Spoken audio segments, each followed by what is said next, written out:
Welcome, everyone. Oh, my camera's a bit off there, isn't it? Let's lift it a bit. Yeah, it's better, isn't it? Okay, we're here. It's Saturday. It's a little bit earlier than normal, I know, and as a consequence, I know some of you may not be able to join, but it's just nice just to start a little bit earlier for me because I get a chance to spend a bit more time with my family at the weekend. Otherwise, I'm here all evening, and my wife is only going to not be very happy. Anyway, we've started, and I'm just haven't quite decided what I'm going to smoke tonight to start with, but I think I will.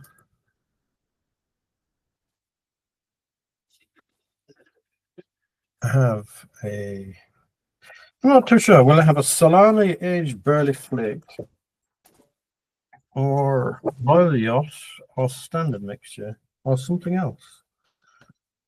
I'm not too sure.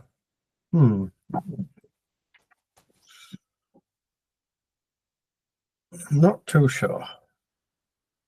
I like them all.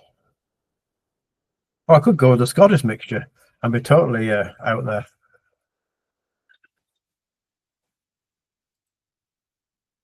So let me see. Might just have a Scottish mixture just to wet the whistle.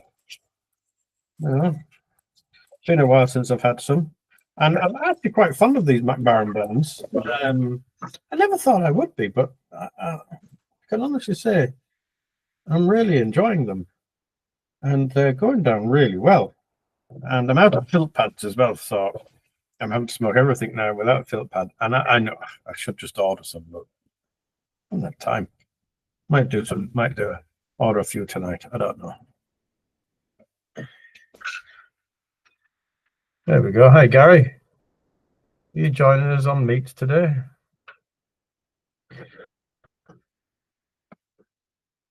Where are we now? Here we go. Put them in. Hi, Gary. This is what happens when you have two screens, as in two windows, because you have Google Meets and then you have the YouTube thing as well.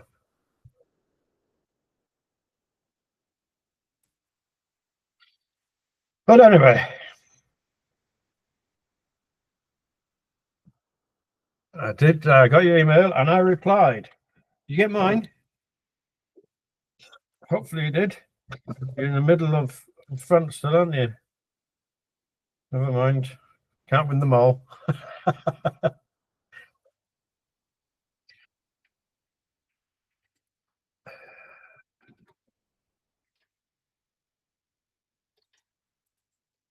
Man throw, yeah. Yes, so here we are. So it's kind of interesting now, life as where things are going now. I'm back in the land of working, but at my pace, and I'm enjoying it. I'm doing all sorts of stuff, mostly driving trucks, and thoroughly enjoying it. It's like a blast from the past for me. Like I used to drive trucks as a very young man in my early 20s, and I used that to help me get through university. Then I went into IT big time, and then I actually had a family business, which was a haulage business. So I did a bit of driving then, but that was mostly international work over in Europe. Now I'm just more driving remotely around Cork and Munster, which is great. It suits me down to the ground. Nothing too strenuous, very easy work, and yeah, enjoying it. But yeah, you can light this up now and enjoy it, a little bit of it.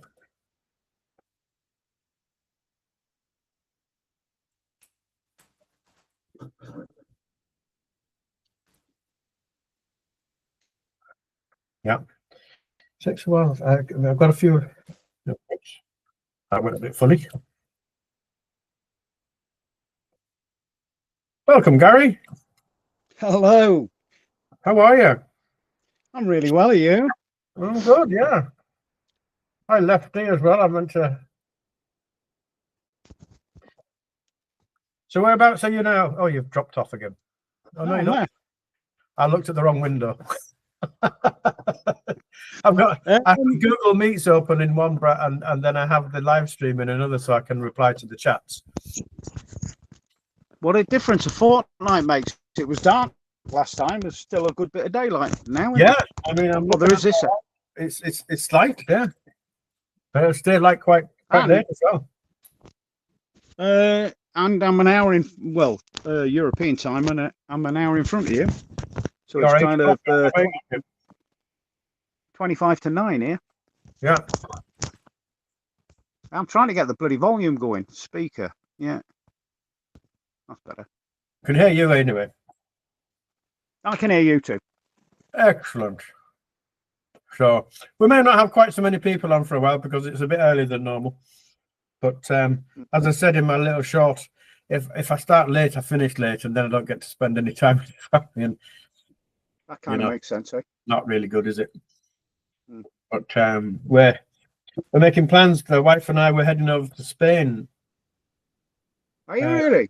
Whereabouts in Spain? I'm well travelled in Spain. I am between Torremolinos and Belmedina, just literally between. Yeah, it's just for a long weekend more than anything else. The kids are at home minding the place, and well, I say minding the place. I don't know. They have full advantage of the cars and everything. So, well, one of them, I'm taking one to the airport. But yeah, we promised ourselves. When I was a teenager, if that ever happened, it was a bloody bottle party at someone's house. That was 100%. Yeah. Take all your. Well, I didn't have a lot of records. It was somebody else. You know, take your records around to somebody else's house and get the. That's it. You had to make sure someone had a good sound system, and if you didn't want records, it was cassettes. And get a big kid to go to the offie and get some beer. Yeah, that's right. Yeah. I was never in that category. I was always far too small. Yeah, it was. What was that? Victoria Wines we used to have to go to. I think it was back in the day. Or we used to call it Vicky's. The offie. That is. What is it? McBaren Scottish mixture. All right, I've got a packet of that here. In fact, I had a bowl full of that this morning. And I thought, has Craig got some of this? Because I'd opened this fresh packet and I, you know, all the other ones I'd opened, and I thought, hold on, has Craig got some of this? And then I had a look at your playlist, and sure enough, you'd reviewed it before. Yeah. And your conclusion, if you've not had a look, was kind of. There's that many blends in the bloody mixture, you couldn't quite pinpoint what was in there, if you or what flavor notes you were getting off the bloody thing, you know. Yeah, it's still the same, but it's just I'm finding it now like just like we're driving, I'll drive. I find it's flavoursome enough and a little bit sharp, keeps me alive, and it's got something about it. I don't know. And I think that kind of tobacco like that, where it's fairly nondescript, that's a fair, you know, it's either a punchy note or a different flavour. I think they're daily go-tos. Yeah, I would agree. And the other ones with a real, you know, I just fancy that kind of. Yeah. And there'd be not necessarily way out there, but maybe a lap bomb or a real strong, like that nutty Irishman. I just fancy one of them. Yes, and you're right. Like the clans and all the rest of it, they're just an easy smoke, aren't they? Yeah, I think that's it. It's a bit more like a cigarette then, you know. It's just kind of, it's just you just fancy a smoke. It's funny, like how your tastes change a little bit. Like I'm beginning to find now, like I still love my early morning pipe. I just cannot. I love to start the day. So that's some sort of tradition. But then I've started now going a lot more into, I guess they're aromatics, but they're not quite aromatics, some of them. Well, like the Nutty Irishman, I love that one. I guess that is an aromatic, but it tastes, you know, the old tobacco tastes that I'm enjoying. I love that one. And I've got that Solani Blend 333. I forget what it is now. And then Savinelli, Leonardo. That's a really nice one. And I just opened them in the truck, and I left them in there. The McBaren Gold Flake. That's the like a vanilla. Oh, I love that. I've ordered more of that. And but they're all flavoursome, and I still like the My Mixture as well, which is a nice English blend. And what's the other one I've got here? Standard Mixture. But like I'm beginning to err on the side of I just like taste. Do you know what I mean?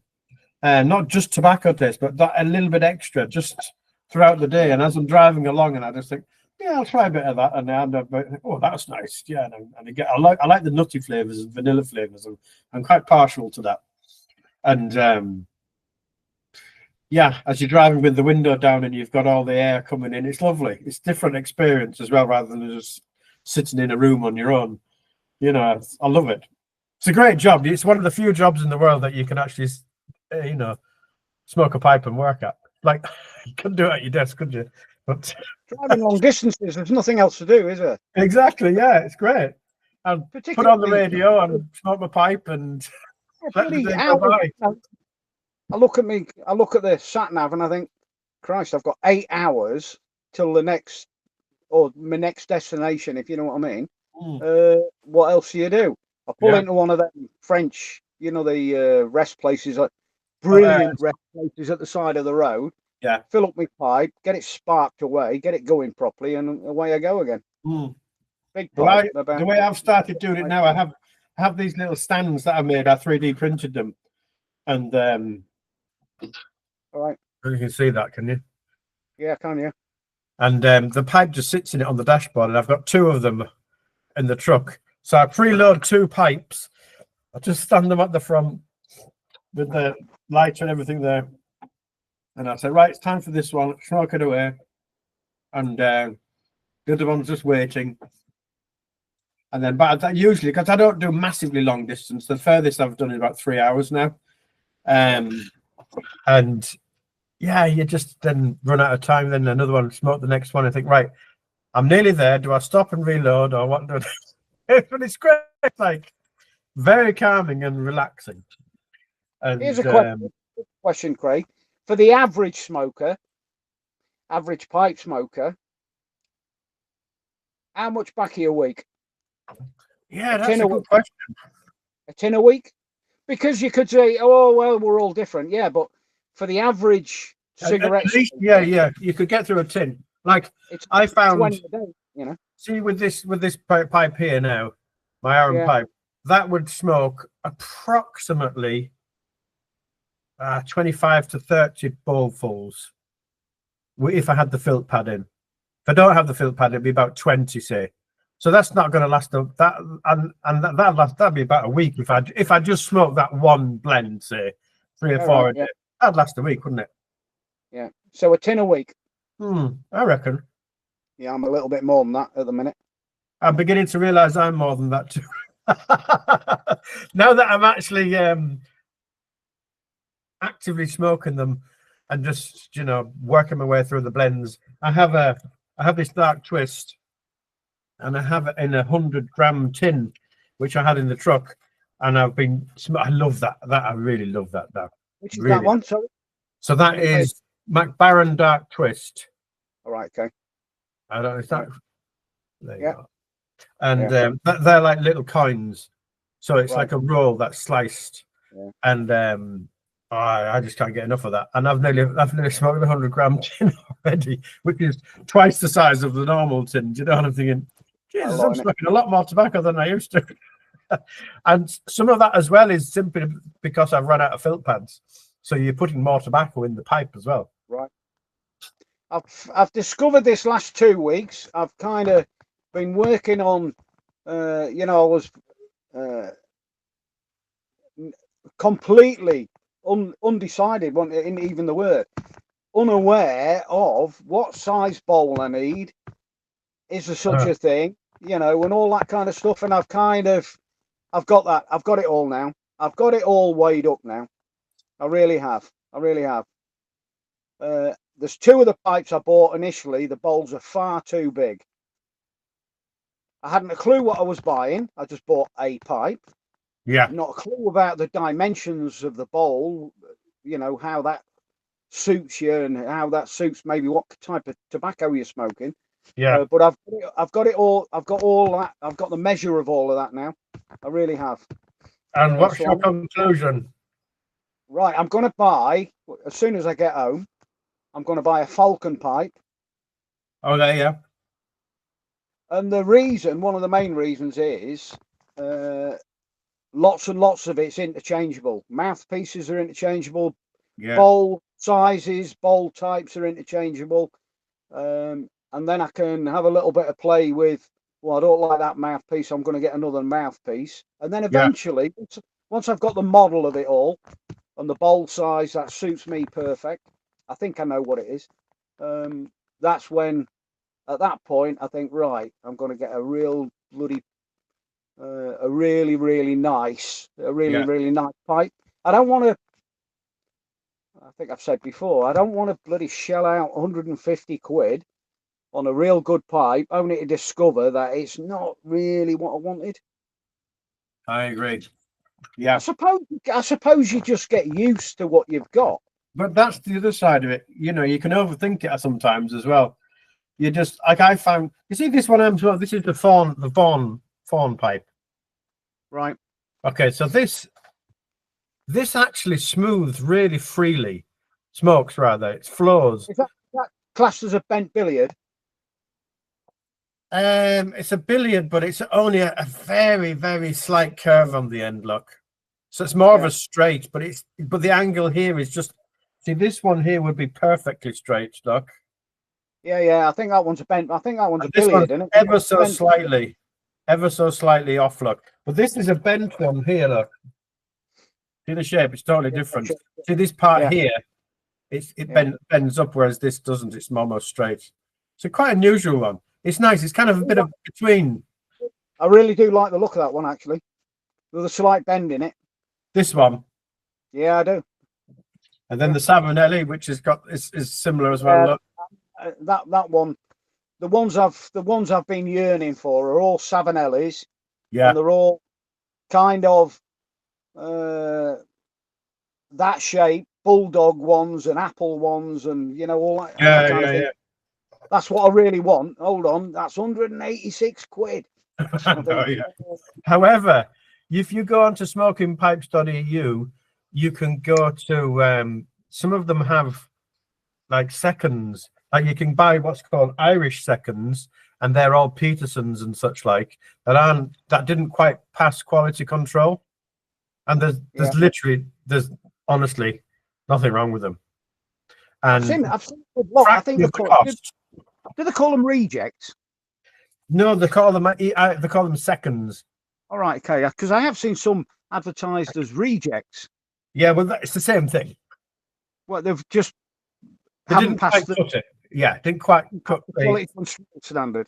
Yeah, I think actually my Aaron is one, and it's probably the best pipe I've ever had. There's absolutely nothing wrong with it, and you'll pay 2/3 of the price maximum, so you get at least a third off, sometimes half the cost, and like the massive selection. Smokingpipes.eu for us because it's in euros. The other one's .com, that's the US version. But my plan to get a Falcon as soon as I get home. I'm getting one of the more, not the traditional kind of Falcons. I do one with you buy a 6mm Falcon filter inline. So it's like a normal pipe. It's metal. It's got the same screw-on bowl, but it's not. What's the best way of putting this? You know, like the Falcons have got almost a ventilated tube. Is that the right way of putting it? Yeah. Well, these are solid like a normal pipe. It's a Falcon. Yeah. Let me have a look at that user. I'll see if I can find one on their website now, because it comes in straight and bent. I'm going to buy a bent one of them, 2 different size bowls, 2 different kinds of mouthpieces, and the filters to go with. Okay, that's a good idea, because in fairness now, I have one Falcon pipe, and I'm quite surprised how well it smokes. And it's an estate pipe, second-hand pipe. I bought it in a batch of old pipes, and it is very robust, stays cool a lot longer.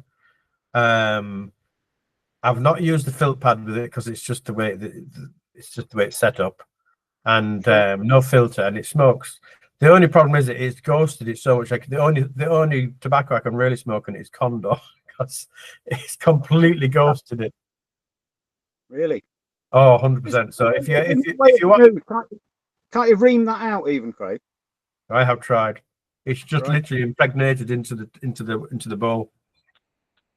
I washed it out with rum, washed it out with everything, and it's still, you just cannot get away from the smell. It's literally in the bowl itself, the wood of the bowl.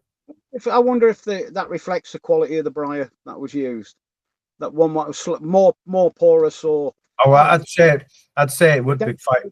Yeah, if you know what I mean. I don't think they're that higher quality when it comes to the timber what they use, which is why they're interchangeable. Well, so you only have to go through them quite quickly.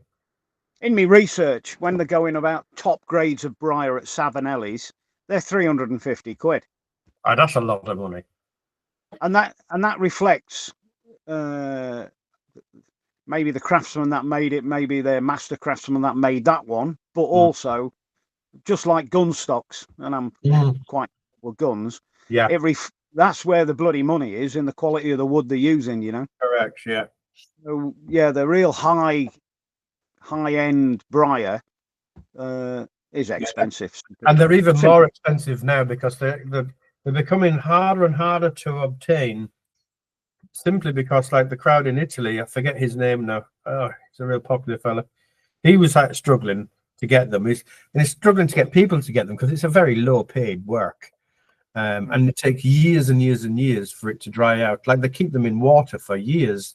I watched a video only the other day of that same fella. His name's three letters. Yeah, like Matt, something like that. Jed, something like. Yeah. And them actually cutting the Brier, and then in his sheds with almost like bloody water constantly being sprayed over these big piles of Brier. They have 3 years. 3 years. Yeah. And like he sells them in huge batches as well. So like pipe companies buy them, but they also buy them from other places, not just this person. But they're really expensive. There's just so much overhead involved. You think your product, before you can sell it, is 3 years old, and you've put all the work into it. You have to store it, pick it, clean it, grade it, store it again. It's a lot of overhead, isn't it? A lot of passed through a lot of hands before it's even been made into a pipe. Yeah. So yeah, you're right. They're expensive. But saying that, like that Vaughan there cost me 90 or 80 euros, I think. Right. Beautiful pipe. It looks nice. It's pleasant to smoke. You don't need to spend big money. I think the Savinelli was the most expensive. I think that was about 130, 140, something like that. But it's... Have you got a Peterson system pipe? No, I've never bought. Those are expensive. Have you ever fancied, the principle of a, I think I'd like to try one, but some of them... the bloody airflow flows through it and all that kind of, and that led me from there into like calabash and reverse calabash pipes and all this kind of stuff. Yeah. I like them. They are expensive though, aren't they? And the shape. Yeah, the smoke going through multiple chambers. Yes, yeah. I think I'd like to try, but they don't come up as a second at all. You have to buy them, and they're not always readily available. Try before you buy. It's just not an option, is it? No, not really. Yeah. Yeah. A display model that everyone's having a puff off. Don't think that's going to go down too well, is it? Do you think that's why? I know people collect them. I really do not get this. Quite a few, a number I've seen on YouTube where they have got the most enormous collection of unsmoked pipes. That's just a collector. Yeah. I mean, like you're just addicted, aren't you, at that stage? And it's so easy to fall into that trap. I can understand people having 20 or 30 pipes, and I kind of think, yeah, you're on the search. You're still on the search for the one that really works for you best, because I think if they were truthful to themselves, they could probably chuck about 2/3 of them away because there weren't that much copper for them smoking wise, you know. And it's quite surprising, really, how, like, I bought a couple of pipes now, and I tried them, and they're broken in, and I don't like it. And it's up on my pipe rack, and I intend to using it with this slim. These ones I've got so far, do you know what I'm going to do with them? Chuck them in the bin. Why? You should keep them for posterity. No, that's where you started your journey. No, I shall chuck them away, because I'll forget as soon as I think, right, that one's better than that one. Yeah, that one can go, and I'll chuck it away. Oh, honest to God, I'll just chuck it away, and then I'll probably have maybe 2 or 3 of pipes that I really love and really love smoking. I don't want 20, and I don't want a pipe rack full of unsmoked pipes either. Yeah. I totally get where you're coming from. But like finding the one that you like. It's easier than you think. Like, here's the thing: I bought one, and it wasn't a massively expensive one. It was a Peterson. It was like a rusticated one, a little bit like that, but it had it had the same stem as this one. It was very like this, but rusticated, a little bit bigger bowl. And I bought it from the actual Peterson store in Dublin when I was there years ago. 20 odd years ago, and as I said, it wasn't a massively expensive one, but it just felt nice. It smoked really well. Can I find it now? I cannot find it anywhere, and I'm thinking that was the best pipe I ever had, and I'm trying to match it now, and I can't even find it on the Peterson website, which is even more annoying because I can't remember what it was called. Did you just lose that one somewhere? Around the house somewhere. It's probably in the attic. And you know what things are like, attics are like, and boxes everywhere. Mine's in me. I'm very tight. I'm a very tidy person, but sometimes you put something down. Oh yeah. I've got dog kennels and bloody workshop and everything, and I put something down, and I can search for bloody hours and hours, and I think, where the bloody hell have I been? You know, retrace your steps and all that kind of. Yeah. Yeah, I'm hearing you. You start looking in the car and you think, what are you looking in here for? You haven't even been in the bloody car. It reminds me of this guy I used to work with. He turned out he was an alcoholic, but none of us really knew at the time. And he couldn't find anything. He's lost his car keys and he was late for work, and he couldn't. I said, "Where the fuck have you? Where did you? You can't. The keys. They can't be that far away." And then he phoned me up 2 minutes later. I found them in the fridge. I said, "What were your keys doing in the fridge?" Well, what happened was I came in late at night and I needed a bowl of cornflakes, and I got the milk out and I put my keys down, and I happened to put them in the fridge where the milk was. Oh, you idiots! So look in the fridge next time, Gary. Well, you're going to look, is it? To be honest, not really. No. I remember searching one time for about half an hour for my reading glasses, and I mean half an hour, and all upstairs, downstairs, bloody round and round and round, and they were on top of me bloody head the whole time. I just pushed them on top of my head and searching for my bloody reading glasses that were on top of me bloody head. Yeah, that's happened to me. All right. That is a sign. Because I wear my glasses. Because I have 2 pairs of glasses. I have my normal glasses, my day glasses, and then I have these, and these are for looking at computer screens, so that you're a set distance away, so you can see them really clearly. If I have those ones on, the kind of reading, half reading, and the bifocal type, or whatever you call them, I can't see the screen properly. So I had those on, and I was looking for those. What an idiot! I'm putting it down to old age, but no, I'm not that old really. But yeah. But this last fortnight, my favourite tobaccos by a long shot now, by a long margin now, are Flake. okay, yeah. Flake tobaccos, and here's a thing. Another thing I've discovered: I don't rub them out too much. I just kind of scrunch them up. Yeah. And I kind of scrunch them up and stuff them in, and it burns really, really cool for me, and slowly as well, really slowly. Yeah, they'll burn a lot slower, but the air will get around them as well, so they will burn slower. And do you have to relight them frequently? You can go much. No, I find that all right, but you can go much, much slower when there's lots of airflow. You can just take your time. Yeah. Yeah, I would agree with you on that. That's how I used to smoke them. And the flake that you have now, there's a few I'm finding. Oh, is this one? Yeah, this is one.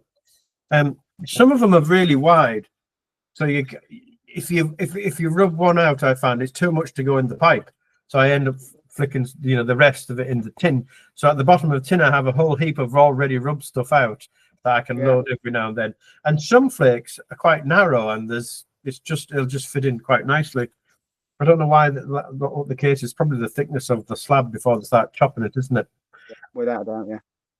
But some of those ones that are that little bit too big, you have to be careful not to squish too much in, because then you find that it's too tightly packed. So I'll just I'll just put the rest of it back into the tin rather than trying to squeeze it into the bowl. Because if I find if we put too much any tobacco and it's too tightly packed, it's an unenjoyable smoke, and you can't smoke it all anyway. I find the bottom part of it just goes bitter. I've discovered anything strong on Virginia, that seems to get, no matter how much I give it, I'm very, very conscious about how fast I'm smoking it and trying to slow down. And the Virginia forward tobaccos burn bloody way too hot for me. I'm not a big fan of real Virginia forward stuff. Okay. I think it's funny you say that, because it gets red hot. It just gets red hot and then tastes like crap for me. Yeah, it does. That's why with the Virginia stuff, you've got to really sip it slow, keep it cool as you can, because it's quite grassy, and it has a little bit of sweetness to it as well. But the sweetness, if it's too hot, the sweetness goes, and then it will be bitter. Yeah, just need to ease up on those. They're the ones that start off all right for me, and then about half the bowl, they're bloody awful. Yeah, and that's just because they're too hot. And what's happened is they've burnt out and they've dried out, and they can get quite ashy as well. And just smaller bowlfuls maybe.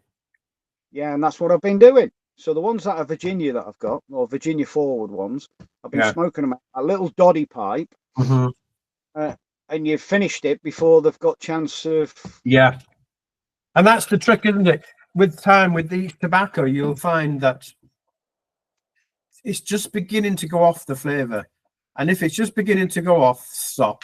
Don't even try to keep relighting it. It's going to get bad. Just right. I've had the best of it now, and get rid of it, because I find that even with early morning pipe, if I go on too much with it, you're getting to that point. Think, right, I'm near the bottom of the pipe now, and I'm done. And one of the reasons for the decision of a Falcon pipe to start off with, because you think, hold on, I've got that tobacco, I know how that smokes. Take the bowl off. They do a bantam bowl. Yes. Real stubby little bowl. Put that bowl on, quarter of a turn, and fill that bowl off. And I really, really love quite Latakia forward mixes.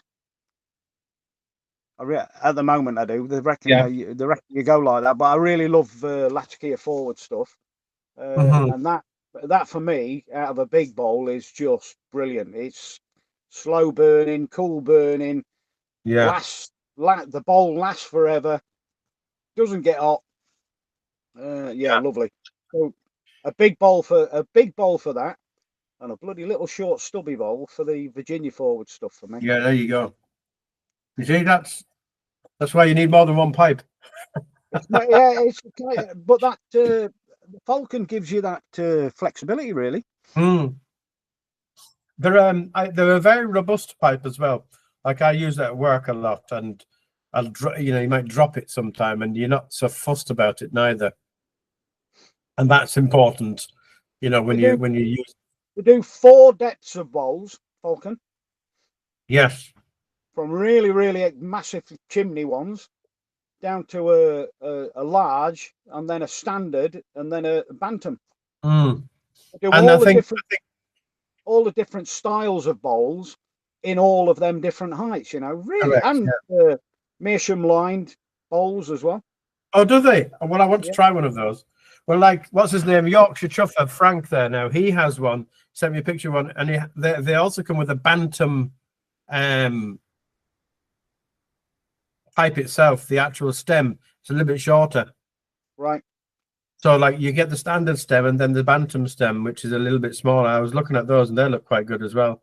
They'll fit in your pocket and they won't break. But I'm with you on the Falcons now. See, I always remember the Falcons. There was a couple of fellas I used to remember in my youth that used to smoke them. And I used to look at them thinking, that's a really mad looking thing. What is that? You see this two-sided, like a twisted pipe of steel in the middle, and then it's around and it's aluminium. And I think, what is that? What's he got? All of my life, from when I can first remember, my granddad had a Falcon pipe. So there's one thing fairly sure about that: they're not going to go away, are they? Oh God, no! They've been around forever. For a bloody long time. There must be. If they were absolutely crap, they wouldn't have stood the test of time, surely, Craig. They're a good pipe, and the beauty of them as well is that at the bottom of them, the way if you look at them, when you put the tobacco in, and the draw pipe, the hole comes at one side, but it seems to go around the hole of the bottom of the pipe. So the air, when you're drawing the air down, it goes down the edges of the tobacco as well. Do you know what I mean? When you look at how it's made, so it seems to burn more evenly as well. There's kind of like a little button that comes up into the bowl. That's right. So the bowl sits on top of a button. The air flows down under that button, and then underneath it all, and that you get the little circular filters for them. I'm gonna have that. I'm gonna have a bloody Falcon, several mouthpieces. To start off with, 2 different kinds of bowls, until I master exactly that, and then at some point in the future, I think, right, my pipe needs to be, I like 14 centimeters long. I like a 36 millimeter bloody depth of bowl, and then I'll buy some nice pipes, but not until. Because what now I'm playing with, I've got 9 pipes now. So you'd be buying pipes. I've only been at it bloody. It's nearly one a week. a little bit less than that. But I've got 9 bloody pipes, and none of them are by any means perfect. And I'm finding fault with them all. Absolutely fault with them all. And the first one I ever bought, which I thought was the bee's knees initially, is the bloody bowl's way too. It's a 41 millimeter depth of bowl on that. Well, that's big. It's really massive, really massive. That's a bucket. I thought, look at the backy you can get in that. That's perfect. That is, you get a right load of backy in that one. Well, it's not, as you later discover. Yeah. That's got all the bloody ingredients of wrecking the tobacco before you get it smoked. You'll be throwing out more than you're smoking. I'm smoking last tin of that Sakom. Oh, which one is it? Number 4, was it, or number 1? But number 4, the Flake. Oh, right. I've said this before. I'll say it again and all. I've sampled a bloody hell of a lot of different tobaccos, right? And I would have a fair decent, I'd like to think I've got a fair decent grasp, having smoked cigars for 30 years, of flavour and, and what's nice and what's not nice to your all individual palates, obviously. Yeah, obviously. And that's Sakom, 1 to 6, all of them are excellent. Yeah. And if you only had them 6 Sakoms to pick from for the rest of your life, there'd be probably 3 or 4 in the 6 that you'd be thinking, yeah, I can cope with that. I like that one. I like that one. It covers all angles. Them Sakom 6s cover every kind of angle, from flake to latakia to the forward to burley forward, strong aromatic and very light aromatic. Yeah. Brilliant tobacco, that is. It's almost like one for everyone in the audience, isn't it? And I'm trying to remember now if they're made by Kohlhaas and Kopp. No, I didn't think no, it's a German company, I think. Yeah, that's Kopp. Yeah, hold on. Let me get my glasses on, Craig. I think it says it on here. Tabacs. Marfani SA. Zona Industrial Border del Germa 1. Saint Julia de Loria. Sounds bloody like it's tinned up in Italy. Sounds like that reads like a zona in. Well, it's in Italian. That says it on the back of the can. Let me have a look now on here. Check on. Tabacs Martini. Marfani. Or Marfani, really. Marfani. SA. Careful how you say that. Tabacs Marfani S.A. Is that San Antonio? No, surely not. Border del. I think it's Italian, mate. Yeah, maybe. Let me just. I'm struggling now with the tobacco search on tobacco reviews now. One of the filter, one of the searches doesn't work very well. Right, that bloody tobacco's €10 in Andorra. 10.50 for the dearest tin. There was a little bit of variation. The Latakia forward one, number 5, that's a little bit more expensive. That'll be the Latakia costing a bit more. But so it's kind of €10 in Andorra. And I see now UK, it was 23 quid, it's now 26 quid. Yeah. It is, it's made by Kohlhaas and Kopp. Is it? Yeah, Germany. I wonder if that on the back of the tin, why would they put that Italian writing? Because those are the importers, and whoever they bought it through. That's what I was just going to say. Yeah. Has that gone to a big place in Italy and then sent on to Andorra from Italy? I don't know. Yeah, because if you look at the ones like the Nutty Irishman, which is Cornell and Deal, it's blended in the US, packed in Germany. This is a particular one, and then it's through an importer, and their names are on them. And you'll find that all of the tobaccos. They'll be importing it in bloody great bulk. Yeah, huge amounts of bulk, and then all boxed up, tinned up in a little unit somewhere else, eh? But Kohlhaas and Kopp, I have found to be. Are they the blenders? Yeah, they're the manufacturers.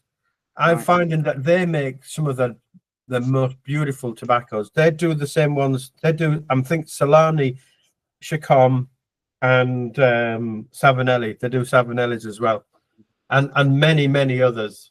And I've not actually found a bad one yet from them. Well, I would be a big advocate of all of them 6.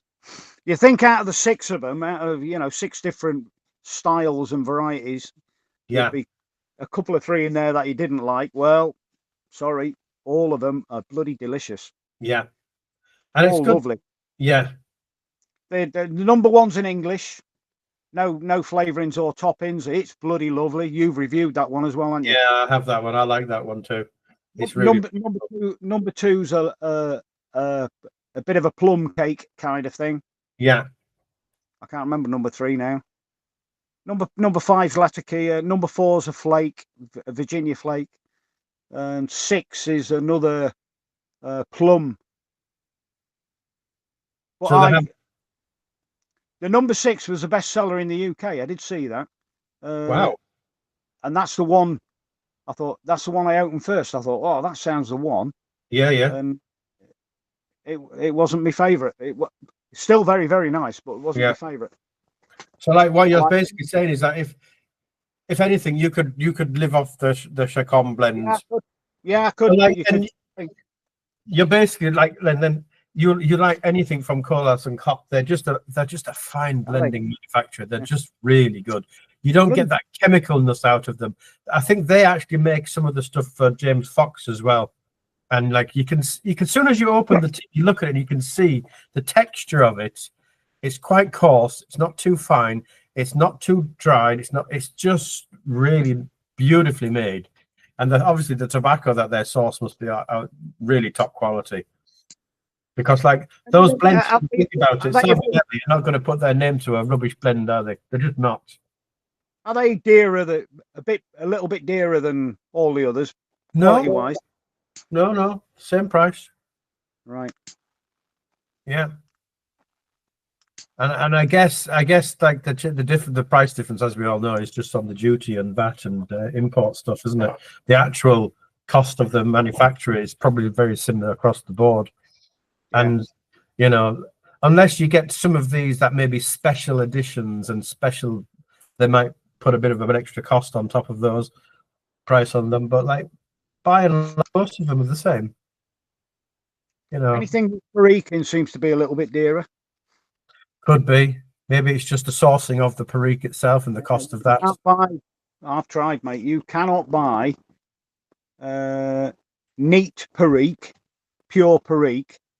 Well, you could if you were in the States, but anywhere in Europe, you cannot buy that anywhere. Trust me. I could have got that in bloody Switzerland if I'd have gone to that specialist tobacco shop. They said they had it loose. And is that just simply because like the manufacturers have bought it all up? I think it's in limited supply. I think they could probably sell a huge amount more than is actually produced annually. I think you get your order in, you get what your order says, you know, and I'll bet you they say, well, we want £50 of Perique, and say, sorry, you can only have 30 and that kind of things.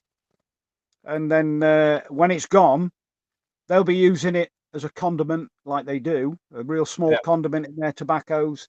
And when it's gone, it's gone. And when you see in a lot of the stockists, online stockists, UK, and you think, right, which one's a Perique forward? Loads of them say out of stock, out of stock, out of stock. And I don't think it's because, all right, they'll have, obviously the stock they bought in is gone, but I'll bet it's the supplier, like, you know, Samuel Gorwith or something like that, and say, look, we can't give you any of that at the minute because we haven't got any Perique. I'll bet you that's the reason. And highly likely because there's only so much available on a on an annual basis, because the actual manufacturers, the growers only grow so much of it. There's only so much available. 60 acres of St. James's Perique. That's it. Well, there you go. Once it's gone, you got to wait till next year. But then, even when you buy it that year, they've got to age it for a certain amount of time too, haven't they? A year it takes. Yeah. So, like, you know, you're always a year behind. And if they have a bad crop, you've got even less 1 year. It's quite interesting, isn't it? Yeah. So how now? Like, I'm just looking at the comments here now. There's like there's one particular one that I can't remember his name, was looking for like a Meerschaum. You can get a Meerschaum pipes. I always wanted a pipe like this, but that was Meerschaum lined. And get a Falcon bolt. Do they do those? Do they? Right? Do they make those? Yeah. That's the route I should go, because make Meerschaum lined bowls.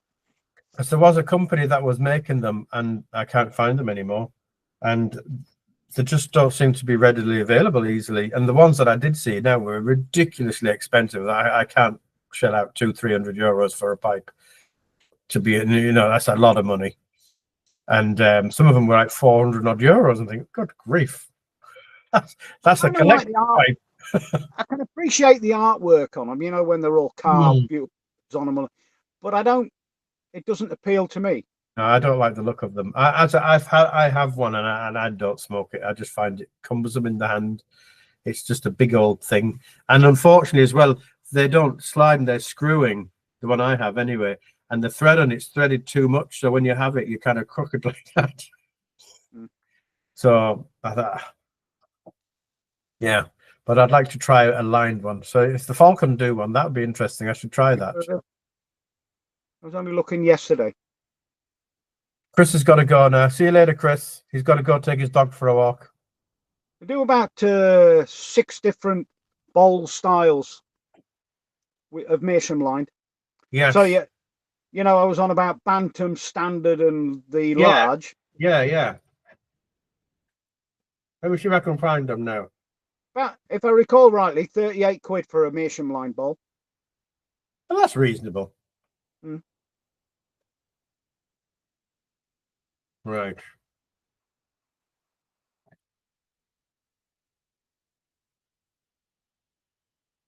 There we go. Falcon pipes. 150. Good grief.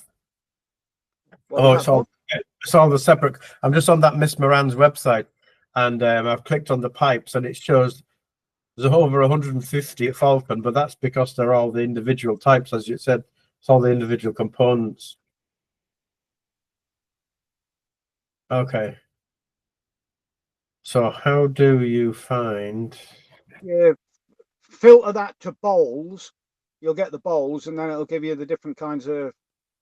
And then I bet that goes into a subcategory of what kind of bowl you want.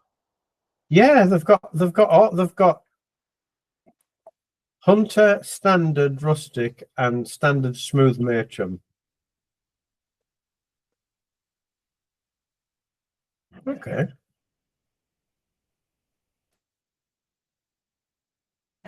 Oh, I see. Oh, they're rather, 39, 40 pounds. All right, the ones I was looking at were 38 quid. Yeah, these are 39.95 for Miss Moran. And so they have all the regular shapes, but they're just lined with Meerschaum. That's really clever, isn't it? I'm going to try one of those. The normal diameter of a Falcon pipe is 22 mil. Okay. And the Meerschaum lined ones were, I did note this, were 18 mil. Yes, so because they've got because we've got a Meerschaum insert going inside it. It's taking up a bit of space, isn't it? So the one I have would be classed as an Algiers. An Algiers, it's like wider at the top and it's slightly thinner at the bottom. It's tapering down. Yeah. And so, oh my goodness, they have quite a lot of shapes, don't they? Yeah, huge amount. Okay. Interesting. Right, that's well, I know where some of my money's going this week. You're a bad influence, Gary. But I kind of fancied the fact that people are on about ghosting. You've been on about it tonight. Yeah. Well, you can't ghost a bloody metal bottom, can you? No, that's the thing. That cleans out. Eh? Yeah, that cleans out all right. Yeah. So that's got the door itself just. But the problem is, you see, though, that the actual Condor, right? Condor is quite a it's prolifically infused with their flavorings and toppings, and it's quite when you smoke it, it physically stains as well, and it's quite dark, like a brown caramel color that comes out. And so, like, the liquid that it gives off, the moisture it seeps into the timber, obviously, and that's where all the flavoring is. And it's like, even when you hold it in your hand, it's quite moist, and you rub it, your fingers will darken. Right. I read somewhere they were on about Condor and what was in Condor, and there was a couple of people that seemed to be well in the know. And I reckon that because nobody knows the ingredients, if you like, or the makeup of Condor. Yes. And some say there's florals in there. Oh, there's definitely florals in it. Yeah, 100%. And another one said that their topping was prune juice. Really? Mm. Right, here's another stoving one I learnt this week. By some of the major manufacturers, when they're stoving their tobaccos, they put prunes and also raisins and currants in with the tobacco when they're stoving it. So they're stoving the tobacco with fruit on and in the tobacco, and then the fruit's removed. So what do they do? The rest of the fruit on top of the tobacco, or do they mix it through? Exactly that. So it's in an oven. It's in a big pan in an oven, and the currants and raisins and bloody prunes and what have you are on top of that, and then it's stoved with the fruit on, and then they remove the fruit. Okay, and then they remove the actual fruit itself after. Okay, that makes sense. Yeah, interesting that now, because that's almost natural preservative flavoring putting into it as well, isn't it? Because of the juices and they'll have different acids in that, won't they? That'll actually kill off. A lot of the science that I'm trying to get to the bottom of is when they're altering the pH of the tobacco. Yeah. To make it burn completely differently, to make it burn without any acrid taste. You know what I mean? Yeah, and that's the bitterness.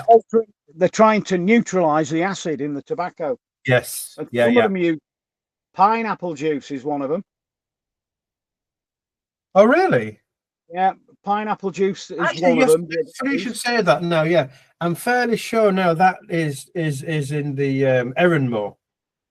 Apple cider vinegar, another one, to neutralize the acid and alter the pH. Yeah, that's another one they use. And it's these bits in all these different blends. I mean, there's only so many tobaccos. There's hundreds and hundreds of tobaccos, actually. Yeah. Different varieties of tobacco. All much of a muchness, 40 different kinds of Virginia. They'll all be similar, very similar. Yes, but it's not that. It's the processes.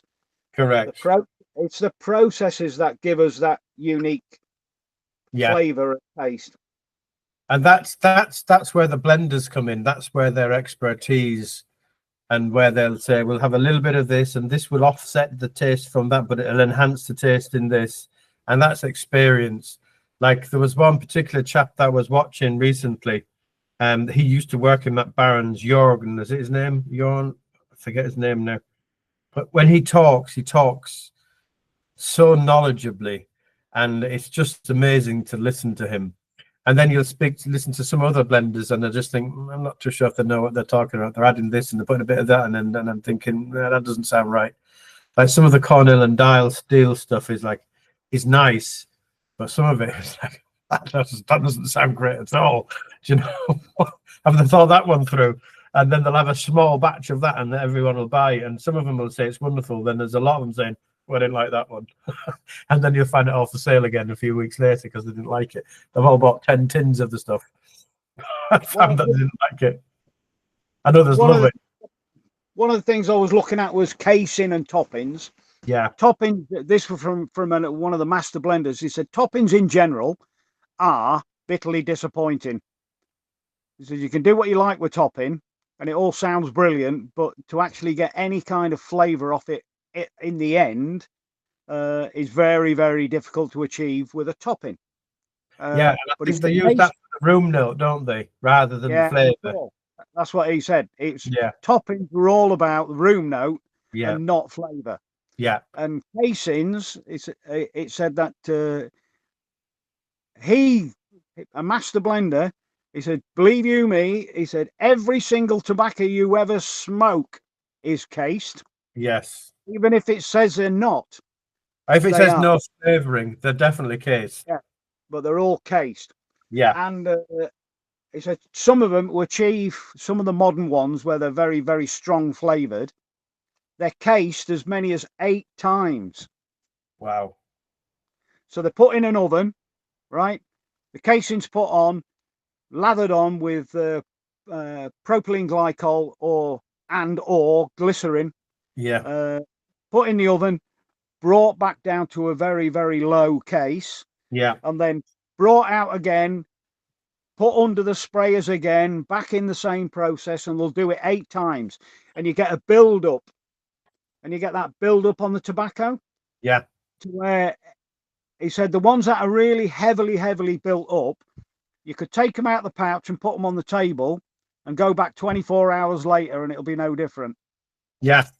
And I found that with the Sutcliffe. The Sutcliffe blends were like that. They were sticky.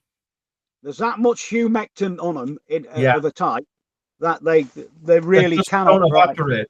Yeah. They can't dry out. The Yeah. bloody moisture can't get out. It's sealed in. It's exactly that. Yeah. It's like a gloopiness. It's like if you pick it up in your hand and squeeze it, it's just sticky on your hand, and you kind of and they're really, really heavily flavored. Really. And I think that's probably the ones that I've had a few here. I've had a few Borkum Riff ones. Oh yes, yeah. Right there, they're strong aromatics, or Yeah. heavily cased with flavour. And seriously, they're the ones that, for me, I think, oh bloody hell, I can taste the bloody chemical on the first puff. Yeah, it sticks to your tongue, doesn't it? It does, yeah. Yeah, it's not. As soon as I get that, I just don't enjoy the smoke at all. That's why I like the aromatics are not really aromatics. The ones I'm smoking, they're flavored, and like they don't have that chemicalness about them. And that's the one. They're the ones that I'm enjoying. Anything that has that extra glycol flavoring, the texture, I just can't get on with them. Maybe in time I'll get used to them. I don't know, but I must say though now, I have found that the McBaren make an absolutely superb blends. I mean, the tobacco that they use is just really good, and I was never in a position to buy it because it just wasn't available here. McBaren as a brand in Ireland, it's just not seen until I started shopping around and buying them online and people talking about them, and I tried them, and like I started Scottish blend, and it kind of left me a little bit underwhelmed, but it wasn't bad. And I thought, I think that one's pleasant. It's just, no, it's okay. The more you smoke it, the more you get to like it. The more I like it. Can you? You can't. Yeah. I couldn't. I did it today, and I think, well, I don't get anything. No, you won't. But it's an overall feeling that you get, a flavour. It's just the final flavour you get, isn't it? Not that's not bad neither, is it? Well, but that's what I'm saying with the McBaren now. I thought, right, maybe I don't like McBaren.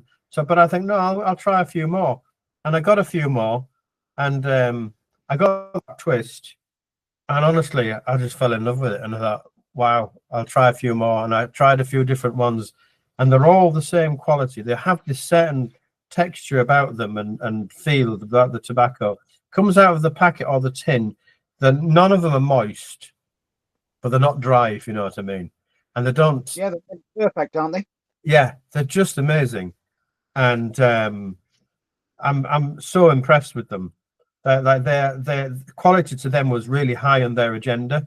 I saw a few videos that they threw up years ago, and the way they were talking about how they ran the business and how it was like it's just like, this is how we do business. This is how we make things. Things need to be just perfect, and we put everything into it. And we, and you can tell.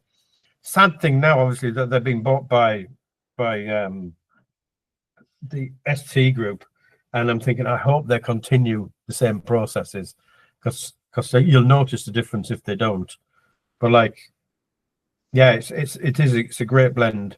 Sad that it was never really easily available over here in Ireland. Like, we've been shortchanged massively here with what we could get, choice-wise. And sadly, the same in Denmark. They find it even harder. They can hardly get anything, yet everything's made there. But yeah, it's. I can understand now why people are thoroughly upset in America about losing McBaren as a company, and then Sutcliffe as well on the side of it, because they love that tobacco. Now all of a sudden it's just like wiped out. No, we're only making 8 blends now instead of 100. That's what it's created a bit of a fever pitch, and that's what all that bloody stockpiling and cellaring's all about, isn't it? Really? Yeah, it is really. But also the price of tobacco in the US is substantially cheaper though, so that it's ridiculous. So for them to sell us stuff like they'll say, I had a mail call and they've got like 20 tins of tobacco. I think, Jesus, 20 tins of tobacco. That's a small fortune. But over there, it's not expensive. They can afford to do that. And I think, well, okay, why not? Sadly, we can't afford to. Even if I go shopping and I'm really careful, find a really good deals, they're not as cheap as what you get in the US. There's just no comparison. I guess it's like the price of fuel as well, isn't it? Like everything like that is so much cheaper there. There.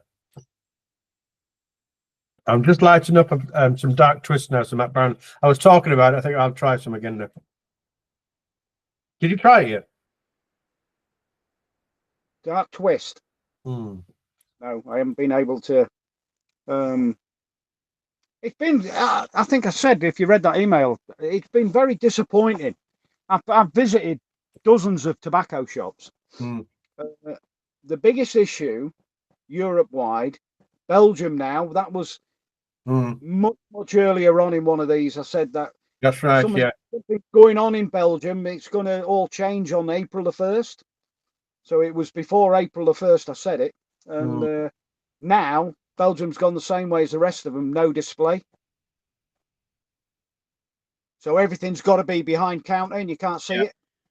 Well, in Germany, it's not that way still. So you should get yourself to Germany. I sent you an email back. Did you get it? I haven't checked yet. Yeah. I've checked today. I've checked today. I'll put my contact in there for you. Yeah, I want your address for next week. Yeah, I sent it in. You've got all that. Perfect.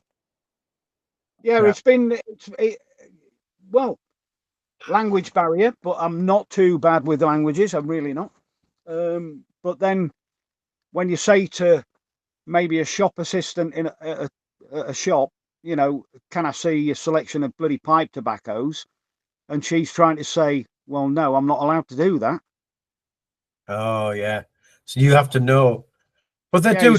They'll pull them out on the counter for you, surely. Some of them did, and some of them didn't. If it was an old guy, he'd tell me to come behind the bloody counter and look behind the screen. Here, these are the pipe tobaccos here. But some of the younger, the younger people, not as confident probably, said, sorry, I'm not allowed to do that. And I said, well, I want some pipe tobacco. And they bring one pouch out, and I say, no, not that one. Show me another one, and they bring another one out. You know what I mean?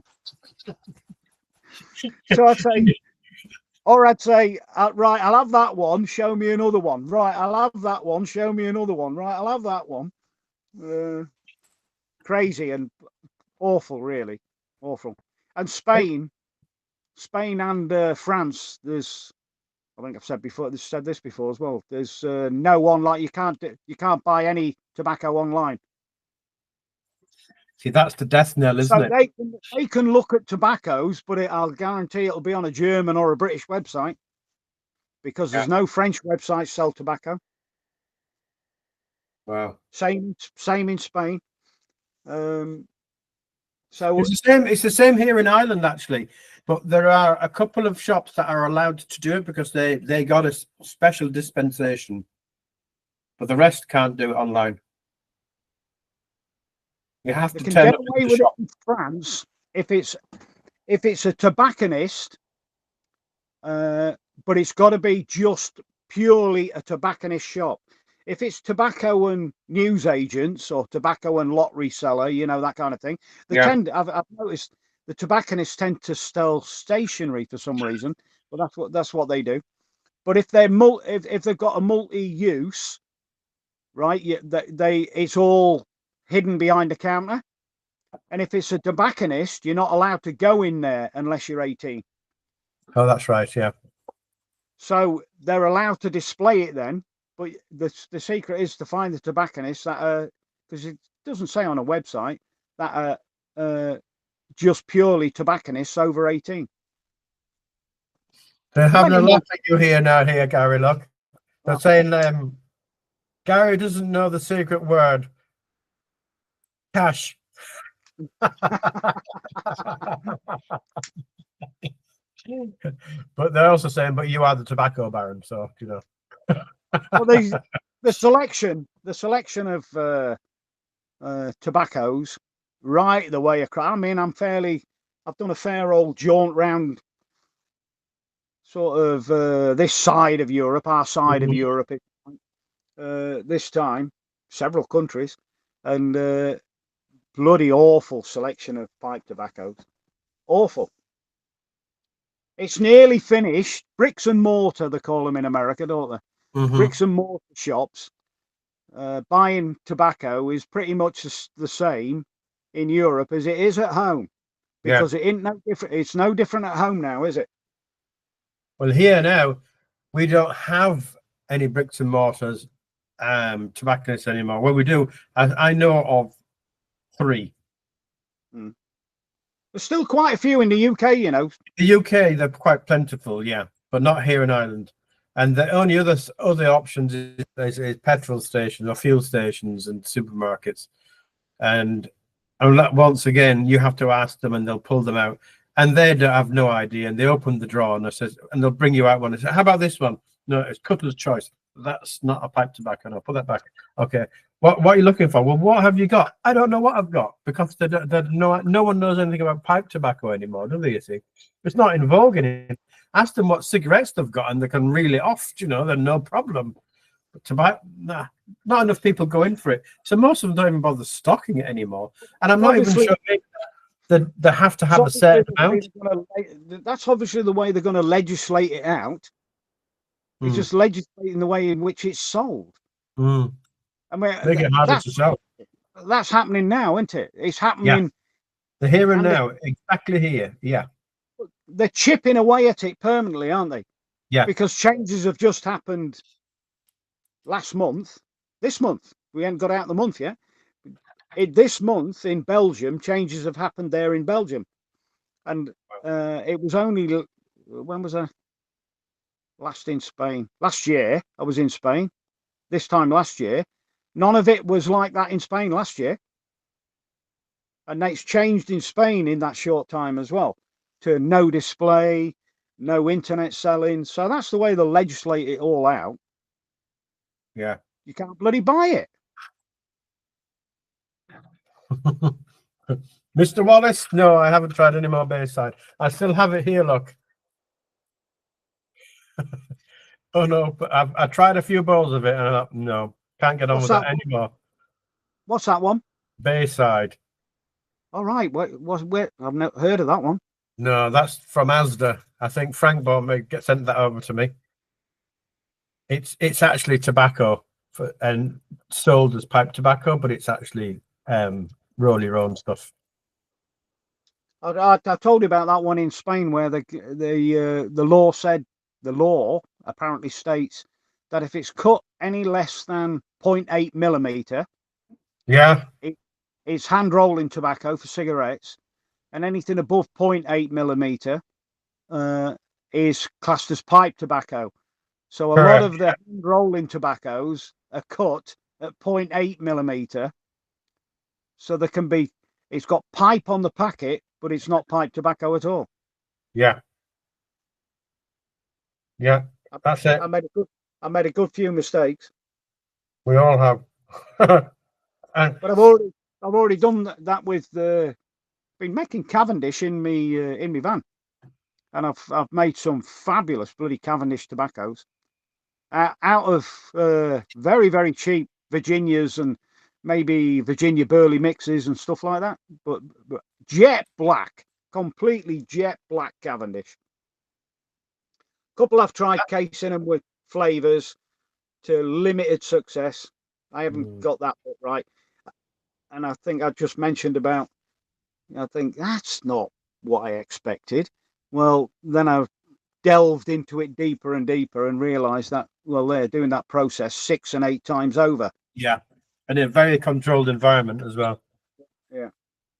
That brings me back to, remember the casing? Oh, sorry, the stoving. I tried exactly what you did now. I put a few tins on the dashboard, and I've just left them get them hot. Yeah, it does work. Did all the tins seal themselves? Yeah, and they do come out sweeter.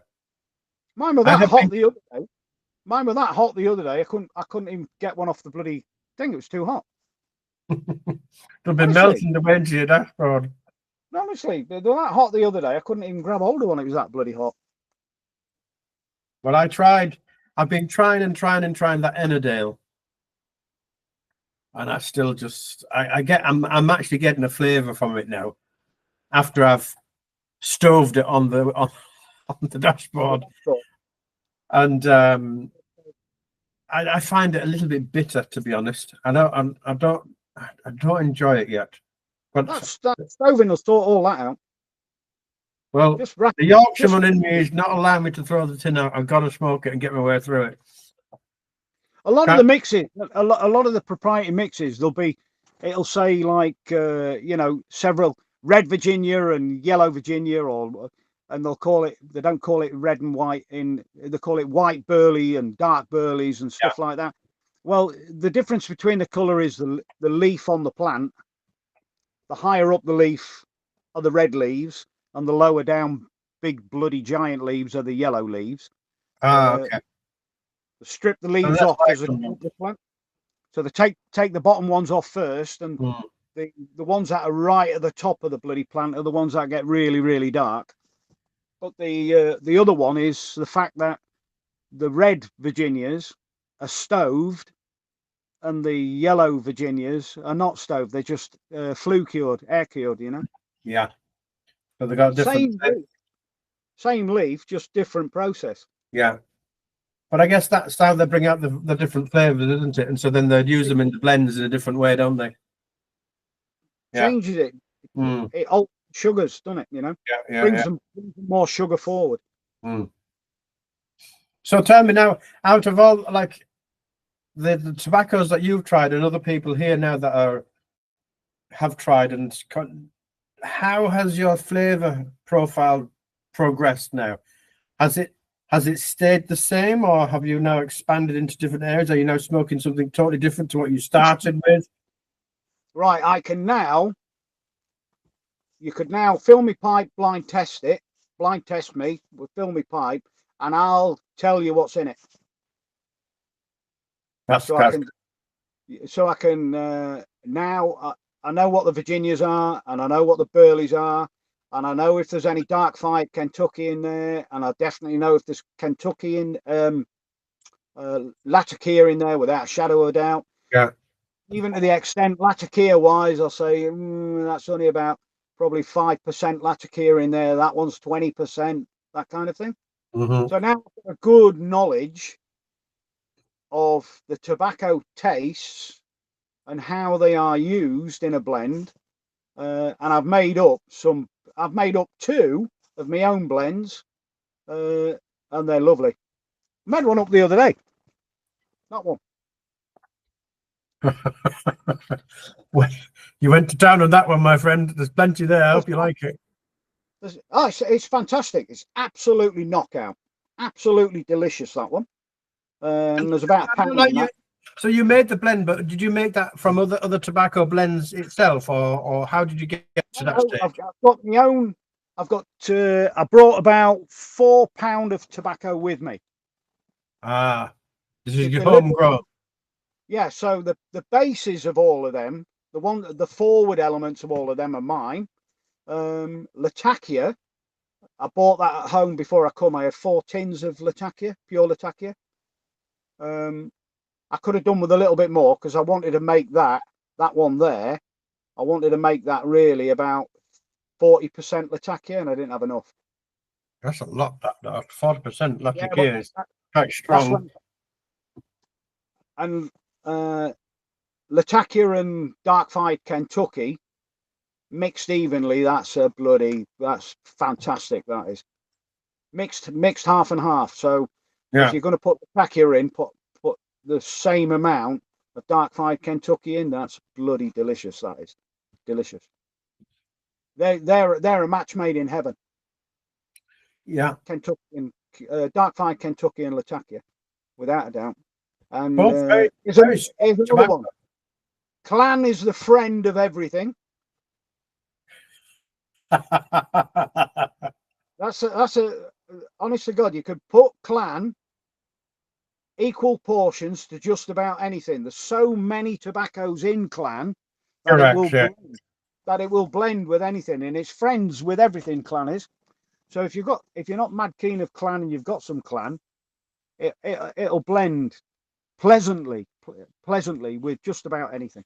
Yeah, I quite like Clan. I have nothing against Clan, to be honest. I've got one here, Clan Blue. What's that one now? There's is that the one I have blue or it's a different. I think it's classic. Is it Clan Classic? There's one that well, it's got blue. It says blue on the placket. It says blue, Clan Blue.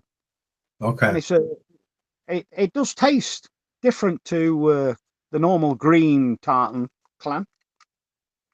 Right. I think I have the green one. I think. Yeah. That's the common. That one's available bloody everywhere. That is. Christ. Yeah.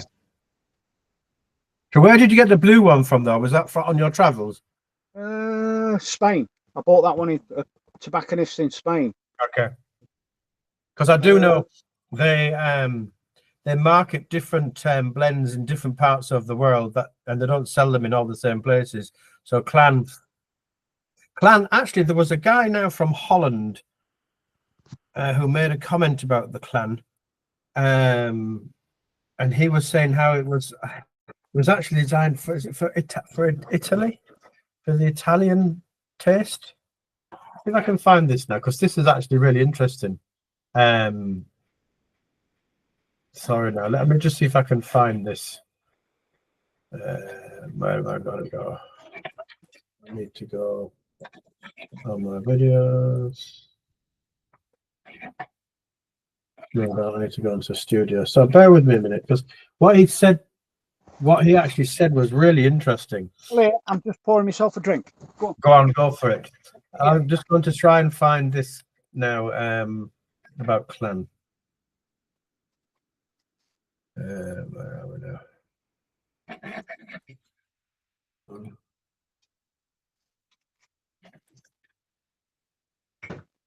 I can't remember when I did it. It was quite a while ago, wasn't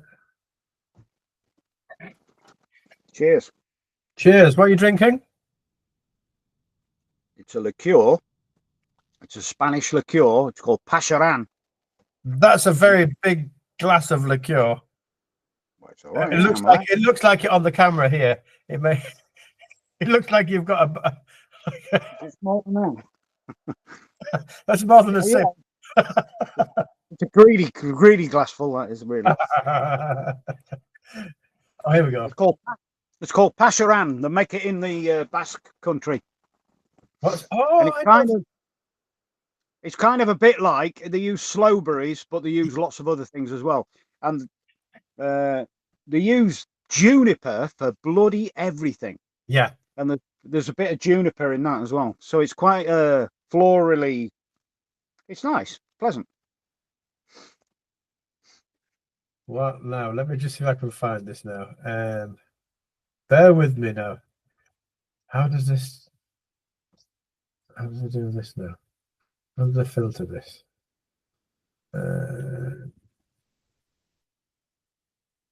While you're doing that, I ordered some.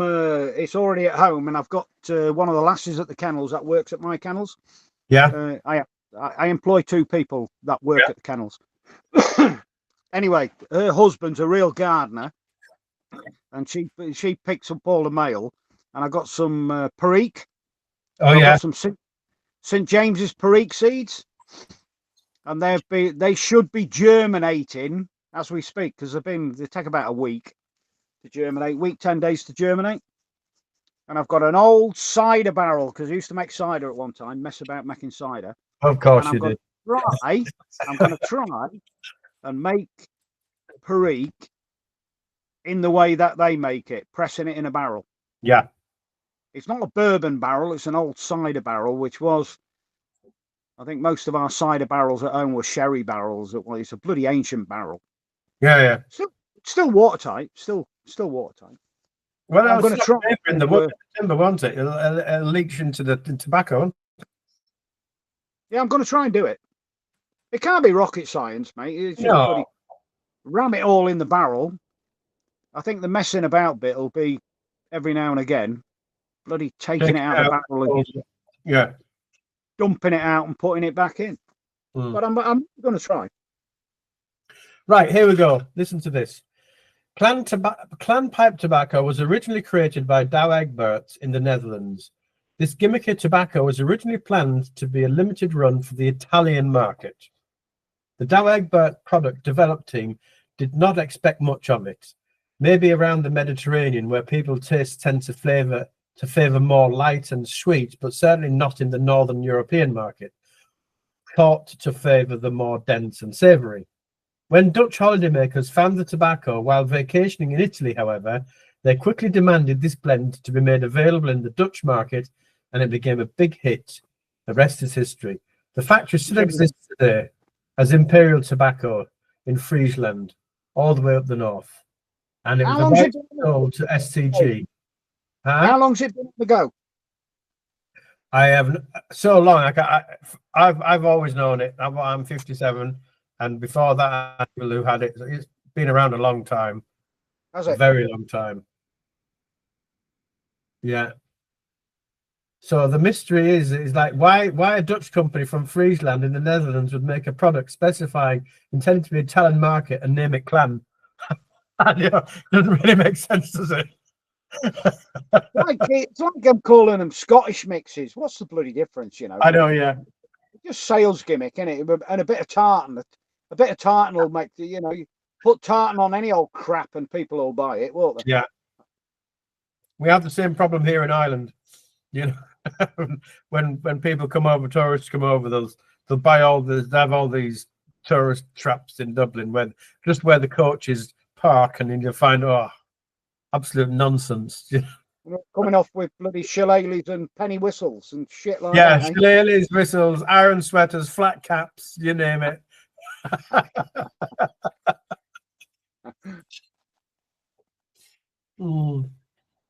Yeah, it's a marketeer's dream.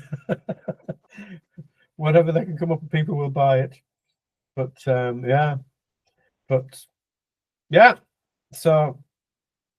there we have it. Clan was a mistake by the sounds of things. That worked out quite well. Quite frankly, anything that stood the test of time like them kind of things, there can't be a lot of them. Yeah. It's like Condor. It's massively popular, isn't it? Yeah. Is it UK's number what? In UK's number one Condor, isn't it? Yeah, I think it is actually. Yeah, and globally, what's the name of the chap that comes in from Sweden every now and then? He loves it. He's an Irish fella, and he prefers the plug version of it because you can cut it. It's got a slightly different taste. But I can tell you now, the Condor out of a packet, the original blend, classic blend, or whatever it's in a green packet, very, very flavoursome. And some find it a bit soapy, but its nicotine content is quite high as well. So is it burley forward for unless it's Kentucky Fire cured, is it? I can't actually remember what it is now. What is it? Kentucky it's the highest nicotine of them all. Well, could well be then. Let's have a look now whilst we're on it, because it was one of the first ones I tried when I was first started pipe smoking was Clan. Actually, it wasn't Clan. It was Condor and Mick McQuaid's. They're the ones that I used to try. And Condor was sent. There was two at the time, San Bruno and Condor. You'll remember them as a child or as a young fella. They're the adverts on TV. Condor. My granddad used to get the Flake, and he used to spread out a newspaper on the table, and I used to rub it all out for him, put it in his pouch. Yeah.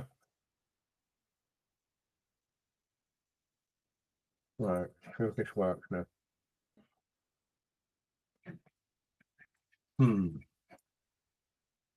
That Sakom number 4 is a bloody brilliant smoke, honestly. Bloody lovely. There's a good, well, there's more than a condiment of perique in this Sakom number 4. It has full flavour. So it's a, you know, they're covering nearly every angle with all of that 1 to 6 Sakoms, and this number 4 in a flake is a vapor. You know, it's a Virginia perique. But there's a good measure of perique in it. It's bloody lovely stuff, honestly, lovely.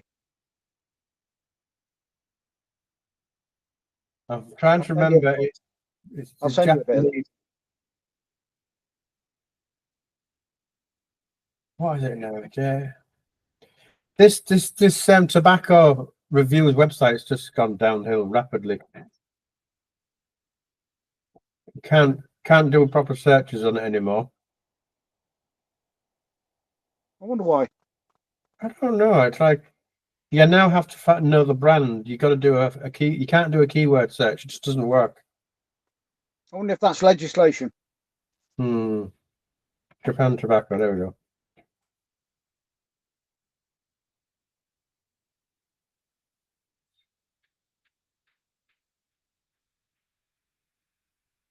No. Oh, there we go. Condor. Do you find in a bigger pipe, Craig, you've got to knock the ash out? Yeah.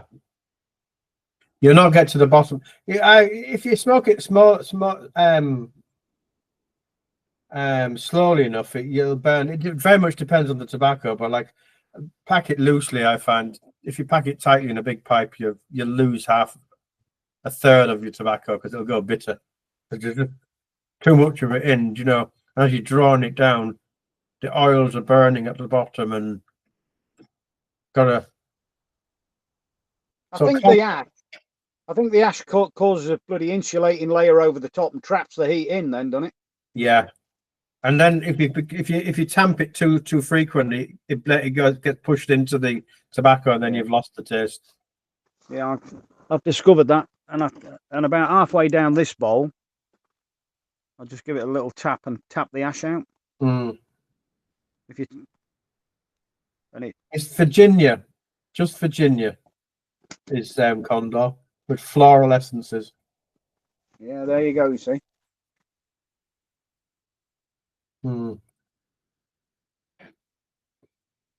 So, like, I always remember as a youth on TV, you'd see the adverts for that Condor moment, and then you'd have the San Bruno man.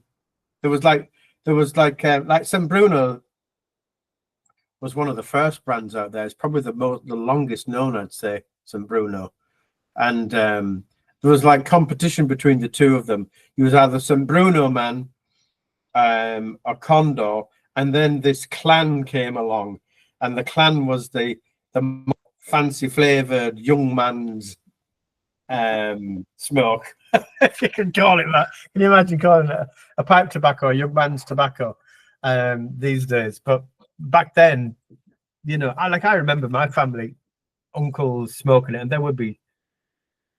I would have been young, but when you're young, anyone over 20 was old, weren't they? You know? They were all smoking pipes. Yeah. But now, yeah, it's saying that though. I think in the US, definitely, there's a lot more younger people smoking them. Condor's popular in the US too, isn't it? It is, yeah. But is it just because they can't get hold of it? So it's just becomes because it's English. Yeah. And I think Samuel Gorwith is exactly the same. I think them blends, these old English blends, concoctions, you know, ropes and twists and all that lot. It's kind of there's a bit of a bit of that to it, and I think that's for the appeal to the American market with them, because they're Yeah, popular in America too, aren't they? yeah, yeah, definitely. And I think what you'll find is when something becomes hard to get hold of, and then they've reminisced and they've heard great stories about it, all of a sudden becomes a must have, and they might not even like it, but they like the whole idea of it. And it's easy to do. That's advertising, isn't it? And that's what makes the world go around, I guess, isn't it? You can't knock it, really. But I know myself now. My tastes have kind of morphed completely. Like I still love my English blends and Orientals, but on a day-to-day basis, I'm finding them heavy, and I think I like something a little bit lighter and flavoursome. And I am enjoying the McBaren blends for that, and I love that nutty Irishman. That I just really like that. I find it's such a light smoke. Where did you manage to get that one from? Because that's a bloody Cornell and Deal Cornell, one, isn't it? I sent you the address for that. All right, well done. Yeah, like it's readily available in mainland Europe on websites, but it's finding one that'll actually export to you. And the one I've sent to you, you can get that. They'll send it to you. Well, all of them German websites, I mean, the prices are favourable. Yeah. Germany. Yeah. But they cannot send it out of Germany. Not all of them. Some of them, I don't know how they do it, but they do. But I think they do it. Well, they do it below the counter type of thing. You know what I mean? But it's you still pay a certain amount of duty on it, though. It's not. You know what I mean? Like you're not getting tax free. What you've got to have there is a German friend in it. You know, they order it, send it their house, and then they, ship it across to you. Yeah, exactly. I'll get some of my truck driver friends to. I'll get them to collect it and bring it back with them, because they're legitimately allowed to bring it back. You can bring a certain amount with you, can't you? As of Monday, I'm going to be heading home Monday, and I was going to detour to Luxembourg. Oh yeah. And there's a couple of shops there that they advertise that they sell a good lot of or a good selection of tobacco, pipe tobacco. It will be cheaper. In Luxembourg, it'll be cheaper. Yeah. I don't know how much cheaper, because it almost seemed like all the Peterson blends and all of the tinned decent stuff isn't much cheaper at all. I don't know what. Is that? I don't know, because that's all made in Denmark. It's not, so like they have to export it from Denmark into Luxembourg, so they'll have an import. But like, depends on what the duty rates are in Luxembourg for tobacco, doesn't it? I don't know what they are. Well, if you said, I know roughly, if you said pouch of decent tobacco, 50 grams of decent tobacco in Belgium is about €20. In Luxembourg, it's about 13. Yeah, that would be similar to Germany then. It would be about that. Yeah, they're sub €20 mostly, and then other and a lot of that though would be even for 100-gram tins, not 50-gram tins. What, and €20 for 100 grams? Really? Maybe up to 25, but that's for 100 grams. And because Clan in Belgium was €19. Oh no, it's not that price. It's a lot cheaper than that in Germany. Yeah, it was €19 in Belgium. Yeah, and it was, what was it in bloody? But what was that for? Was that for a 25-gram pouch or a 50-gram pouch? No, 50 grams. Yeah. Yeah, that's still expensive compared to what you get it in Germany. Germany now, they have the most favourable. Bloody €5 in Andorra. Yeah, but like as you say, you can't buy it online from there, can you? So no, you've actually physically got to rock up and buy it, haven't you? I know. I got stopped every time I bloody went through the border.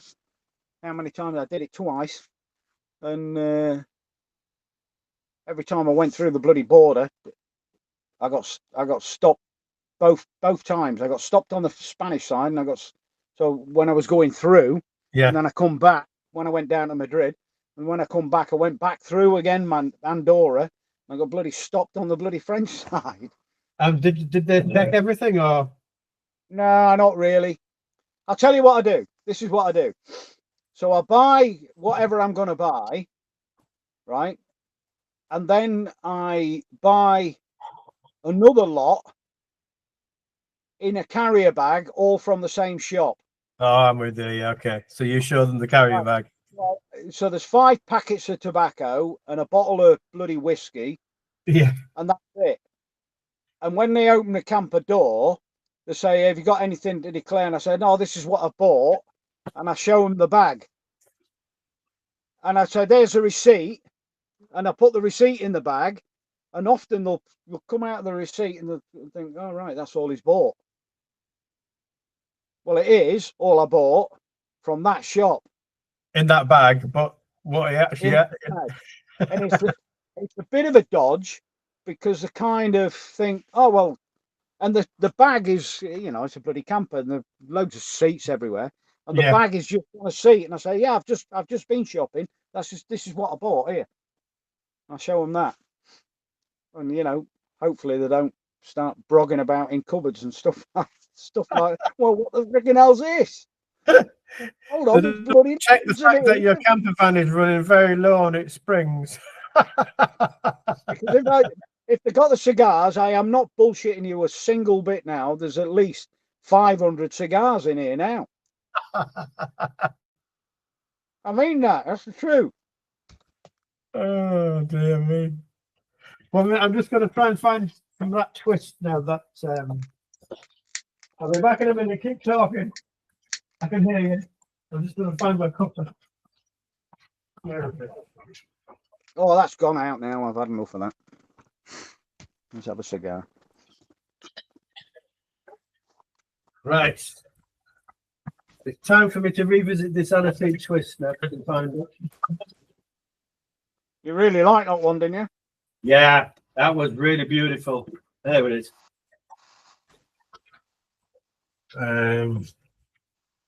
That one's very, very easy to create stoving as well, Craig. How so? And what they do, star anise. Yes, yeah. The actual, the star shape. The fruit, anise. yeah. Right. They put 2 of them in a tin. Lift the top of the tin off. Put 2 star anise and stove it with 2 star anise inside of it. And it's it's that powerful, star anise. Yeah. I said that the thing I read about putting the star anise on there,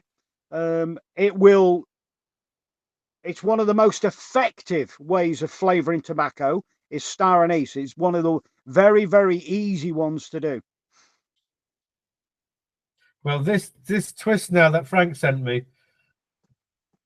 Oh, there's a hell of a lot of them in the vapor. The vapors, Virginia Perique. They use cinnamon.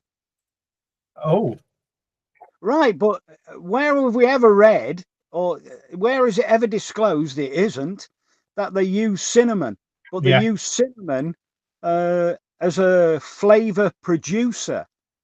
Okay. Yes. Yeah. They don't want you to know the cinnamon in there. No. And it's always in a flake. It's always in a pressed flake. But a lot of the pressed flakes have got an element of cinnamon in there to distribute the flavor. Yes.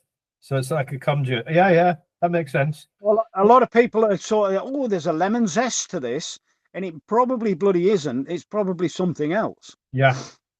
And another one with that is a lot of people will say, "Oh, there's a real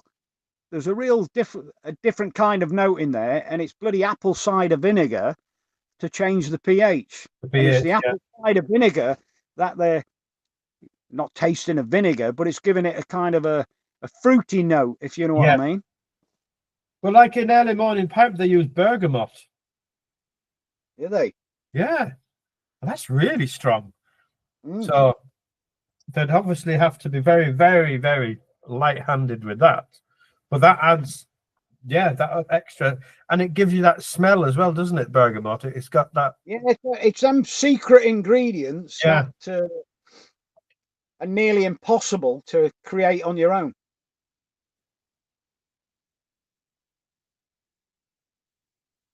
Well, a lot of spices, a lot of different. I read one article, it was very interesting. It was by a blender about the spices that they were using in loads and loads of different spices Yeah. in tobaccos that nobody would ever dream that they were in there.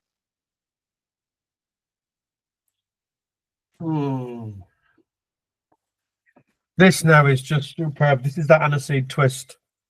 Oh, Frank, it absolutely kills me when I have this, and you just get this amazing taste of aniseed, and it's so sweet as well at the same time. But tobacco, it's really weird flavor, but beautiful. But because it's so heavily flavored and beautifully tasted, the next tobacco you go back to tastes terribly bland. You know.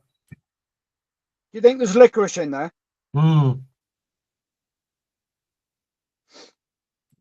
Yeah, I think so. Because I bought a bottle of anisette, which is very, very common over here. You know, there's Ricard and bloody Pernod and Ricard, yeah. But there's all manner of different ones. Bloody dozens and dozens of them. Very, very popular. Aperitif in France, real popular. Oh, I love that. Yeah, just a drop. Yeah, there's an expression that said, "Tu en veux un petit canon?" And that's real slang for, do you want a little glass of whatever, un petit canon de Pernod, or and you get the little glass, and there's a little line on the bottom of the glass, and they fill that up with Pernod, and then you can just add water to it to your and it goes a cloudy white then, doesn't it? Yeah, yeah. Bloody stuff. I've been drunk on that a time or two when I was a younger man. That's not How good the hell stuff. did you ever manage to get drunk on that? Dear me, but I was in the army then. I don't know why we got drunk on Pernod, but we did. Fashionable. And it was readily available and it was cheap. Yeah, that's probably the real reason. It was cheap. Yeah. Yeah, it's not easy to keep lit, Frank. But like that like Pernod now. I don't know. I quite like it neat without water. Just as a sipper, it's quite nice. It's very strong, but it's great. But on a hot summer's day, though, when you put the water in it, it's beautiful. It's very thirst quenching. It's a beautiful drink. I did a Gundog training session, and at the end of this session, they sat down at these tables, and they've got coffee and everything, and they dished up. I think it was Ricard, but they dished up a measure of Ricard with the coffee. That's right. Yeah. It was very traditional. This region, Ariège, which is down at the bottom, it was very, very traditional there. When they served the coffee, they served it with a bloody little splash of that Ricard, you know. Yeah. I don't know why, but they do. And in Italy, they have limoncello, which is I love that. Oh, that's superb, isn't it? Limoncello. I've made a lot of that myself. I've made tons of that myself. Really, really easy to do. And they don't use the alcohol they use is alcohol they buy at the supermarket. And if you're any French supermarket, Spanish, Italian, you can buy raw alcohol, and it's got to be above, to make limoncello, it's got to be above 90%. And if you take note in the supermarket, and it's different strengths of alcohol, and you got one bottle's 95 and then an 80, and I don't know why they sell alcohol like that. It's kind of in the chemist part of the supermarket. The distilled, yeah. Well, they do. That evaporates when you open the lid. It's that. Well, that's what they use to make limoncello. They use supermarket alcohol above 90% proof. God, Lord, I'd kill you drinking that amount of alcohol. No, but that's what they make it with. Trust me. But Dead that'll easy to make. evaporate though, won't it, during the process, a certain amount of it, though. It won't stay 90%. Dead easy to make. You just peel, just with a potato peeler, just peel all the lemons, wang them in a mason jar or whatever, and fill it up with alcohol and shake it every day. Wow. And within no time at all, the lemon colour comes out. You don't want as little white pith. Oh yeah, the pith is bitter, isn't it? You don't want that in it, do you? As little as you can possibly get. Mm. There's no boiling or anything. It's just literally steeping lemon peel in neat alcohol. That's all it is. Lovely stuff, isn't it? Oh, it's just stupendous. Like we were in Lake Garda a few years ago on a sailing competition, and every little restaurant you'd go for something to eat, and at the end of the day, at the end of the meal, they'd give you little glasses of limoncello. That was it. You didn't have to ask for it. It was just you got it. You didn't pay for it. It was just part of it. Digestive, don't they? They use it as a digestive. Yeah. And because it's so hot, it's really outside. You drink this, and it's ice cold. Like it's thick. It's so cold that they don't have it warm. It must be cold. They keep it in the freezer and the fridge, and then and it's just so refreshing. And it clears through all the greases and oils that you've had in your lunch. Beautiful. The way we eat is just so backward when you think about it, isn't it? Like comparing to some other countries, it can be. Yeah, I mean, like in France, where they'll have a banquet meal at dinner, in the evening, and that'll last for hours, but you don't have huge platefuls of everything. You just have a small bit of everything, so it's like a taster, and then they have a glass of wine with it, and it's all about the taste and the flavor and the talk, and it's not like they're mockers about having a dinner on a plate, the whole meal on one plate, whereas they would have, salad afterwards at the end of it, say, they'll have a piece of meat and some sauce, but with nothing else. It's a real traditional people. It has to be said, mate. Really, really true. This Spain, France, Portugal, Italy, obesity isn't such a big issue. No, it's not. Yet they seem to do a hell of a lot more eating than what we do. But it's not. It's not factory made, is it? Do you know what I mean? And that is the real big deal with obesity. It's processed food. Yeah, that's the killer. That's the killer. All the chemicals that they put in the product. Yeah, that's the killer. Like even if you look at something simple like mayonnaise, what they put into it is just like all the emulsifiers and all the other stuff. It doesn't need to be there, but they do need to have it there because the shelf life needs to last for a certain amount of time, without being in a fridge. And it's not like no, all that super processed food is. The thing I learned cherry flavor in tobacco. Yes, it's not cherry at all. There is zero. There is zero cherry in cherry flavor, and it's 4 different kinds of acid and 4 different kinds of E numbers. Mm-hmm. It's a kind of a sour tart, acidy flavor. That's all it is. There's zero cherry in it at all. That's correct. And that's like all the essences that you buy in the shops, vanilla essence. There's no vanilla in it at all. It's all chemical. There's actually a company in London, and it's a flavouring company, and most of the world's manufacturers buy their flavouring from them, and it's all chemical, mostly. And like they obviously do have extracts of real flavours in them as well, but like it's all manufactured stuff and highly concentrated.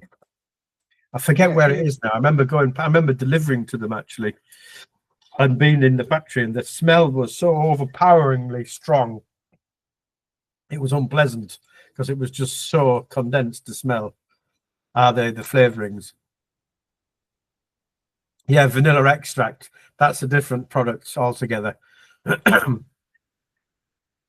if you buy the vanilla stalks, the little brown Pods.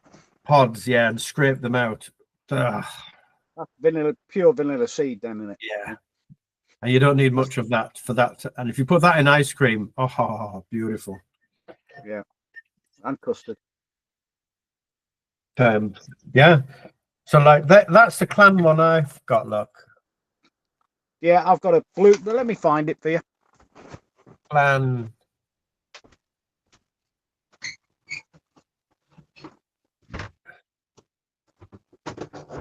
aromatic. Yeah. And that's distributed in Ireland by Kopp and Peterson. They have the actual distribution rights for it here in Ireland.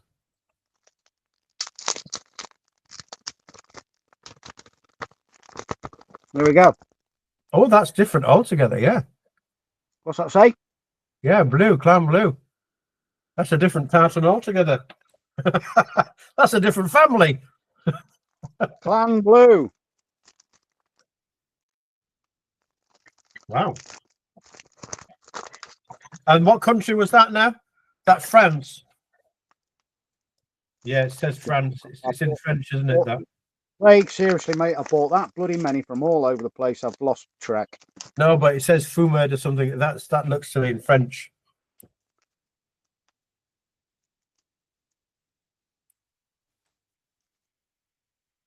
No, it's Spanish. All right. It's Spanish. See you later, Frank. Got to go look after your dogs.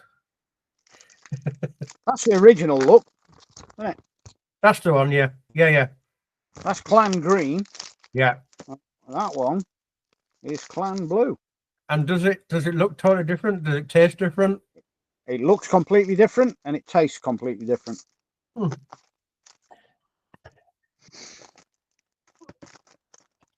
There's some in here, mate, I'll tell you now. In that box. Oh, yes. There's about 25 in there. All different. That one's nice, mate. That's a nice backy. That is.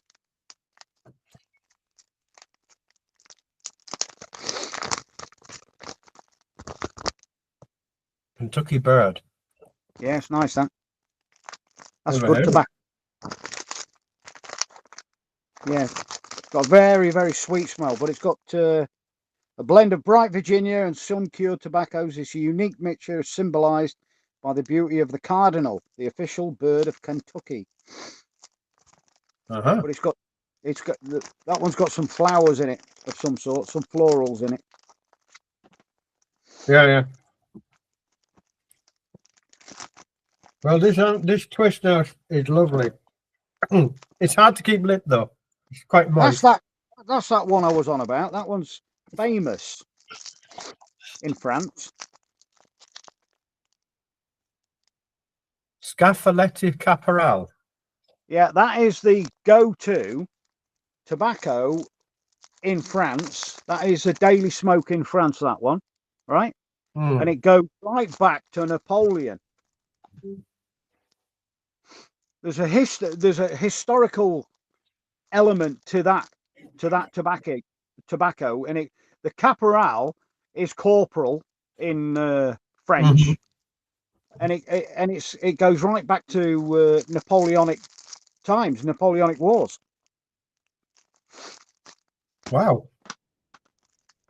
Not a bad smoke. It's a bit plain Jane, but it's kind of an everyday smoke. Well, there's nothing wrong with that. I'm finding now my everyday smoke, honestly, is dark twist. I'm just reeled them off now. Dark twist, McBaren gold, but what we call it, blend with Virginia. Classic blend, classic flake. 365 early morning pipe, and then those Leonardo, Savinelli, and Chuck, and the other one. I can't remember the other one now. And like I just Mix it on, nutty Irishman, love that. And I keep coming home and I add in a few more to my bag and I bring it to work. And I have this big chest in the middle that I pull out where there's a fridge. There's no fridge, it's like a cupboard in the middle of the truck. As you're driving along, I'd flick it forward and pull it out. And there's just tins of tobacco in there now. And I'm rummaging around now. Which one do I fancy now? I'll pull one out. Is it your designated truck then? Nobody else uses it? No, it's my truck, yeah. Nobody else would want to get in it anyway. You can see me coming down the road with smoke bellowing out the window. But backy bits all over the place. Yeah, I had to buy a little miniature Hoover vacuum cleaner from Temu. €4 it cost me. It's brilliant. It's the size of a little hairdryer, and it just sucks everything up as I go along. You know. Here's a top tip. Here's a top tip for you.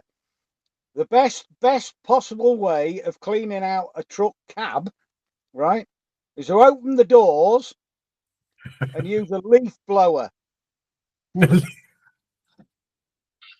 Well, we have these. The best what we have is a Susie, and do half at a time with a battery operated leaf blower, and just blast the bloody lot straight out the door. Then go around the other side and do the other half. Well, I have an air hose. We see because the trucks are all run on air, and you connect it in and you just blast it all out. Yeah, do all that. Yeah. The best way of cleaning a car. Open the bloody doors and get the leaf blower in there.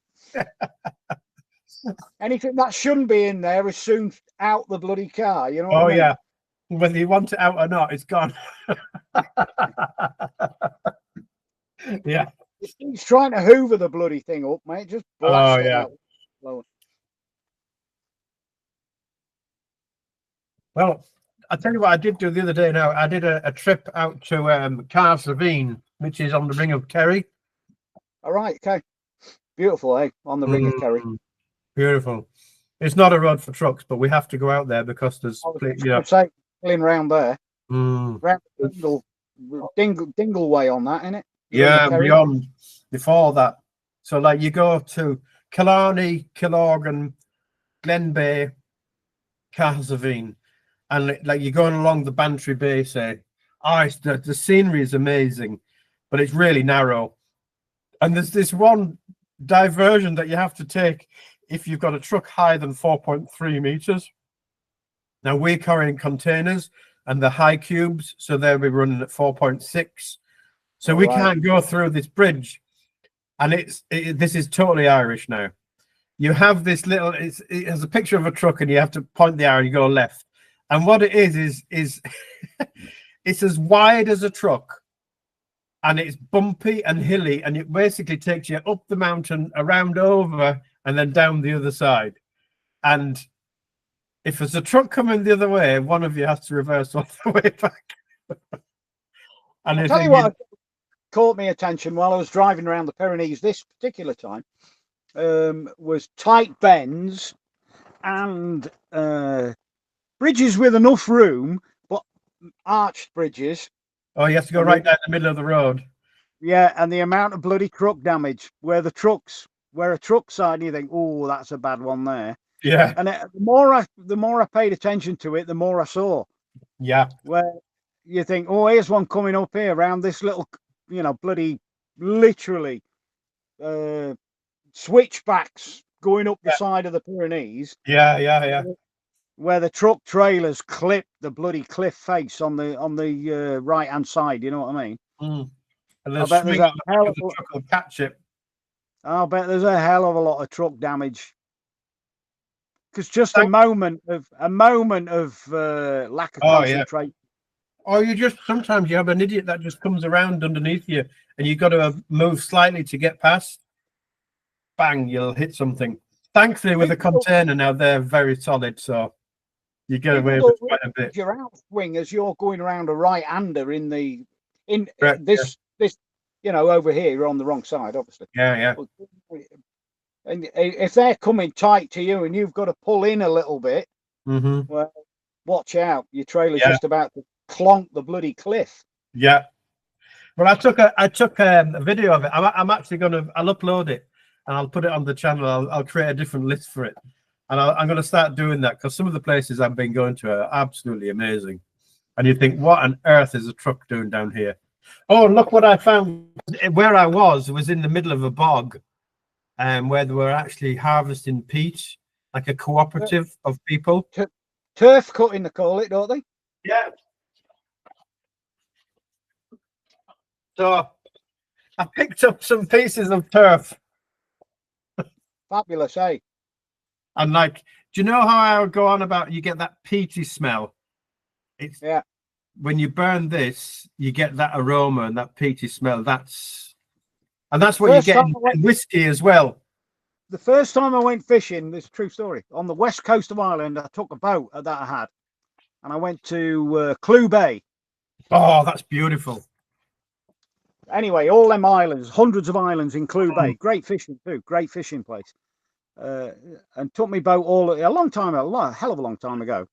And when I was driving across there, me and 3 mates in the car with my bloody boat behind it, and I was driving at the time, and it was the early hours of the morning, silly o'clock in the morning, pitch black, and I was convinced me brakes were binding on the trailer, on the boat trailer. Yeah. And I kept stopping it's bloody getting worse.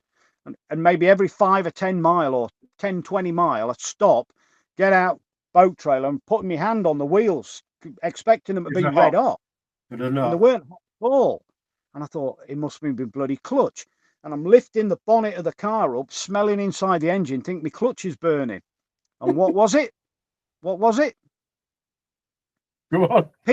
Peat fires I could smell. So as I'm driving along, I'd get the odd whiff of it was a still old night and it was cold as well. It was the back end of the year. It was like October or something like that. So yeah, I think it was sort of October or something like that. And this smell I was getting, it suddenly occurred to me when at one time I was outside the truck checking the bloody wheels again, see if they were red hot. It was the house I could smell. It was the bloody peat fire. And I'd been doing that for about 4 hours, kept getting out the bloody truck. As I'd got to the west coast, the roads used to be shit then. Oh yeah. It wasn't a great road from sort of 20 miles outside of Dublin. It was bloody goat tracks from sort of central Ireland right the way across to the west coast. I think it's vastly improved nowadays, isn't it? We actually have motorways now. But once you get off the beaten track, once you get onto the L roads, there's some fairly rough roads out there. I'll post this video up and I'll show you. You'll see. Like it's wow. Yeah, that was they still exist in Ireland. These tiny borings. Peat fires from the bloody houses making me think me bloody clutch and my brakes were burning out. Classic. Well, there's just it has such a unique smell as well. It's beautiful, and they burn really slow and hot. It's quite unique, and it's hard to come by now. Lots of places still. I bought a place in Donegal at one time. I bought a cottage in Donegal. It didn't work. A place called Rathmullen in Donegal. I bought a derelict cottage there and sat on it for about. I stayed there a few times. It was derelict. Well, just about derelict. And with the intention of doing it all up, but I never ever got round to it, and then fell out of love with it in the end because every time I went there, it was just pissing down with rain permanently. It's Donegal you're talking about. Every single time I ever went, it pissed it down from the time I got there till the time I got back. But anyway, the that place in Donegal, it had got. On the mountain somewhere, it had its own peat digging rights. That's right. Yeah. And I went to see it one time and it hadn't been worked. You could see where it had, you could see where diggings had taken place, but they were all kind of grown over. Yeah. Just to track down which was my bit. Yeah. And it wasn't too difficult to find. There was a map, like a. It was on the like a land registry kind of map saying no, this that's is right. Yeah. this is your peat digging right, but that particular cottage had got rights to dig peat on the bog. That still exists. And Kerry, it's the same. It was about 4 or 5 mile away from the house. Oh yeah, that's right. And so the way they do it now is they'll actually have a machine now. But like people with all those rights kind of club together, create a cooperative. And so then they'll all do it together, and then it'll cut it all up, and then they'll stack it, and you'll see it all covered over, drying. Like the original way, that it's all cut by hand, and they it's like a long, sharp bladed spade, with like a curve on it. So you get the same shape and the same size every time. Stick it in, twist it, and you get that log shape. And then just flick them up onto the top parts as they go along. And then people stand them up into stooks, and then to get them to dry out. And then eventually they dry out to a certain age, and then they'll put them into bigger piles and cover them. And it takes a long time for it to dry out because it's very wet. The island. It maybe dry out quicker in Lincolnshire, Craig. I'll tell you. Probably would, yeah. You'd have to take them home, but you'd be bringing water home with you. Lincolnshire, here's the fact: the second driest county in the UK. Right? After Kent, is it? No. What is the dry? I was just going to say to you, what is the driest county in the UK? Least rainfall. Lincolnshire's second.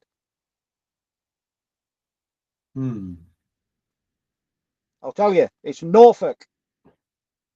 Really? Yeah, Norfolk is the driest, and Lincolnshire is the second driest. Because like in Norfolk, you have the fens, and they're covered in marshes and water. But that's how it's draining out of England, isn't it? It drains into Norfolk, then out into the wash. That's because everything's about 2 meters above sea level, isn't it? Yeah. I remember going on holiday to Norfolk to a place called Wells by the Sea. Wells next the sea. Well, next to sea. Is that it? Yeah. And it was like time forgot. Yeah, it's a beautiful place. I love I love Norfolk. Yeah. One of my favourite places on the planet. Yeah. I would little fishermen's cottages there, anywhere on that Norfolk coastline, from sort of Wells, maybe a little bit lower, Sheringham upwards, maybe. Oh, Sheringham, yeah, that was another place, yeah. Sheringham upwards. Is Skegness up there as well? Skegness is Lincolnshire. That's Lincolnshire, yeah. Yeah. The Norfolk coast, at one time, when I first started going there as a kid, there was dozens and dozens of flint. They call them flint cottages. Yes, you're right. Cottages. Yeah, I remember them. Yeah. There's lots of flint on the land, round flint boulders. Yeah. And kind of used to press them into the as like part of the render of a cottage. So they were all flint. That's right. Yeah. And they were for nothing. Honestly, dirt cheap. A bit like the west coast of Ireland, dirt cheap places for nothing. You go there now, a little tiny 2 up, 2 down cottage will be hundreds and hundreds of thousands of pounds. There is dozens of multiple £1 million properties in Norfolk. When you look at them, they're on the marsh, a little sole cottage on the bloody marsh. Yeah, tiny little place and it's just location. Yeah.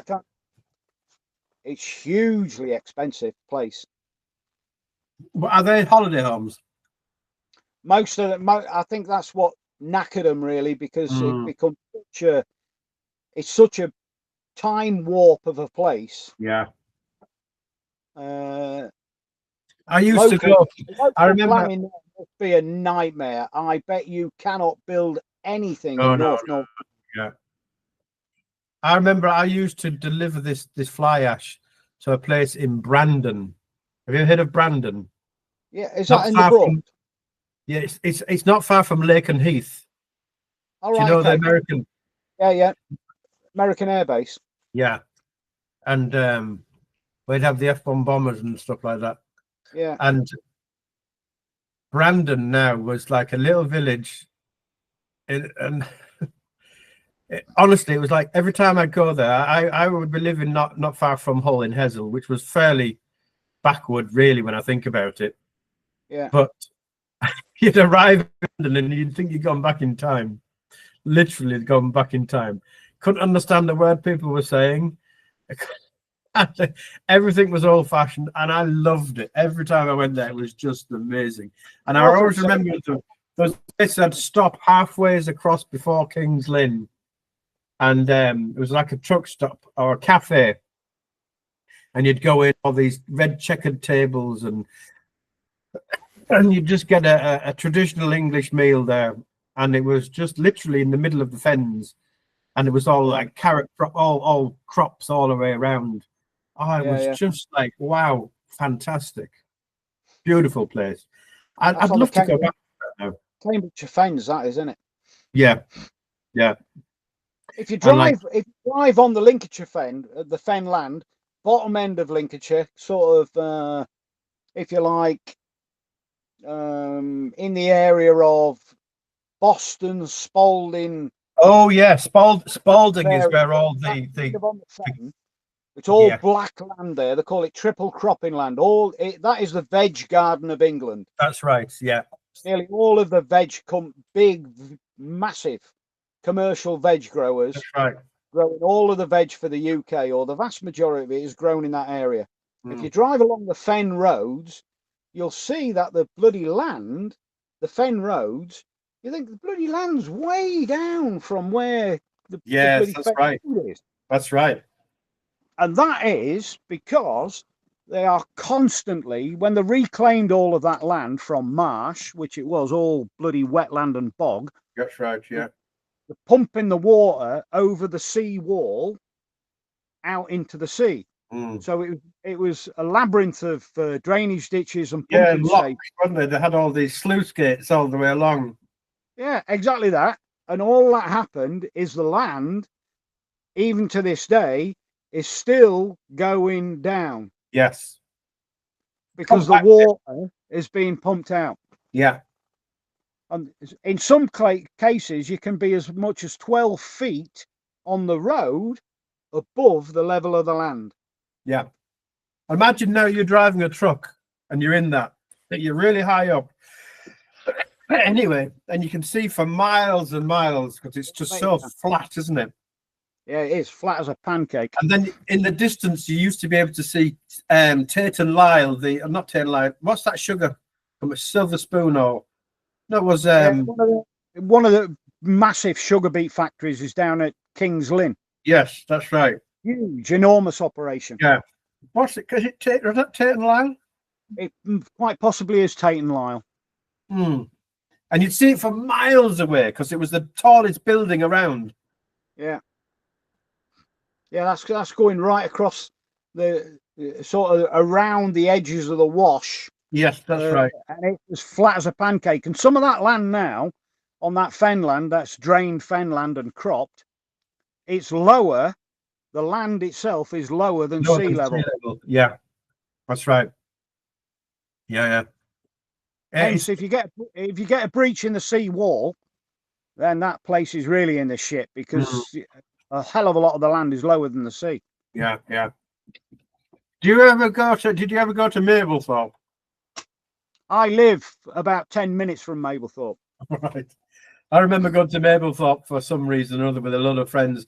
We was in one of the many caravan parks there. It's like the like mini cities, aren't they? Lincolnshire has the highest density of static caravans in the whole of Europe. It's unreal, isn't it? I remember we arrived and they gave us a map. And I said, you're going to need the map. And they put a little X on where your caravan was. And we thought, okay. So we got into the car, went through the gate, and every caravan was exactly the same. Yeah, Same thing. How the hell do you know anything? And we found our way to the bar, and coming out of the bar, we think, I can't remember which caravan it was that we went. It took us ages to find the caravan.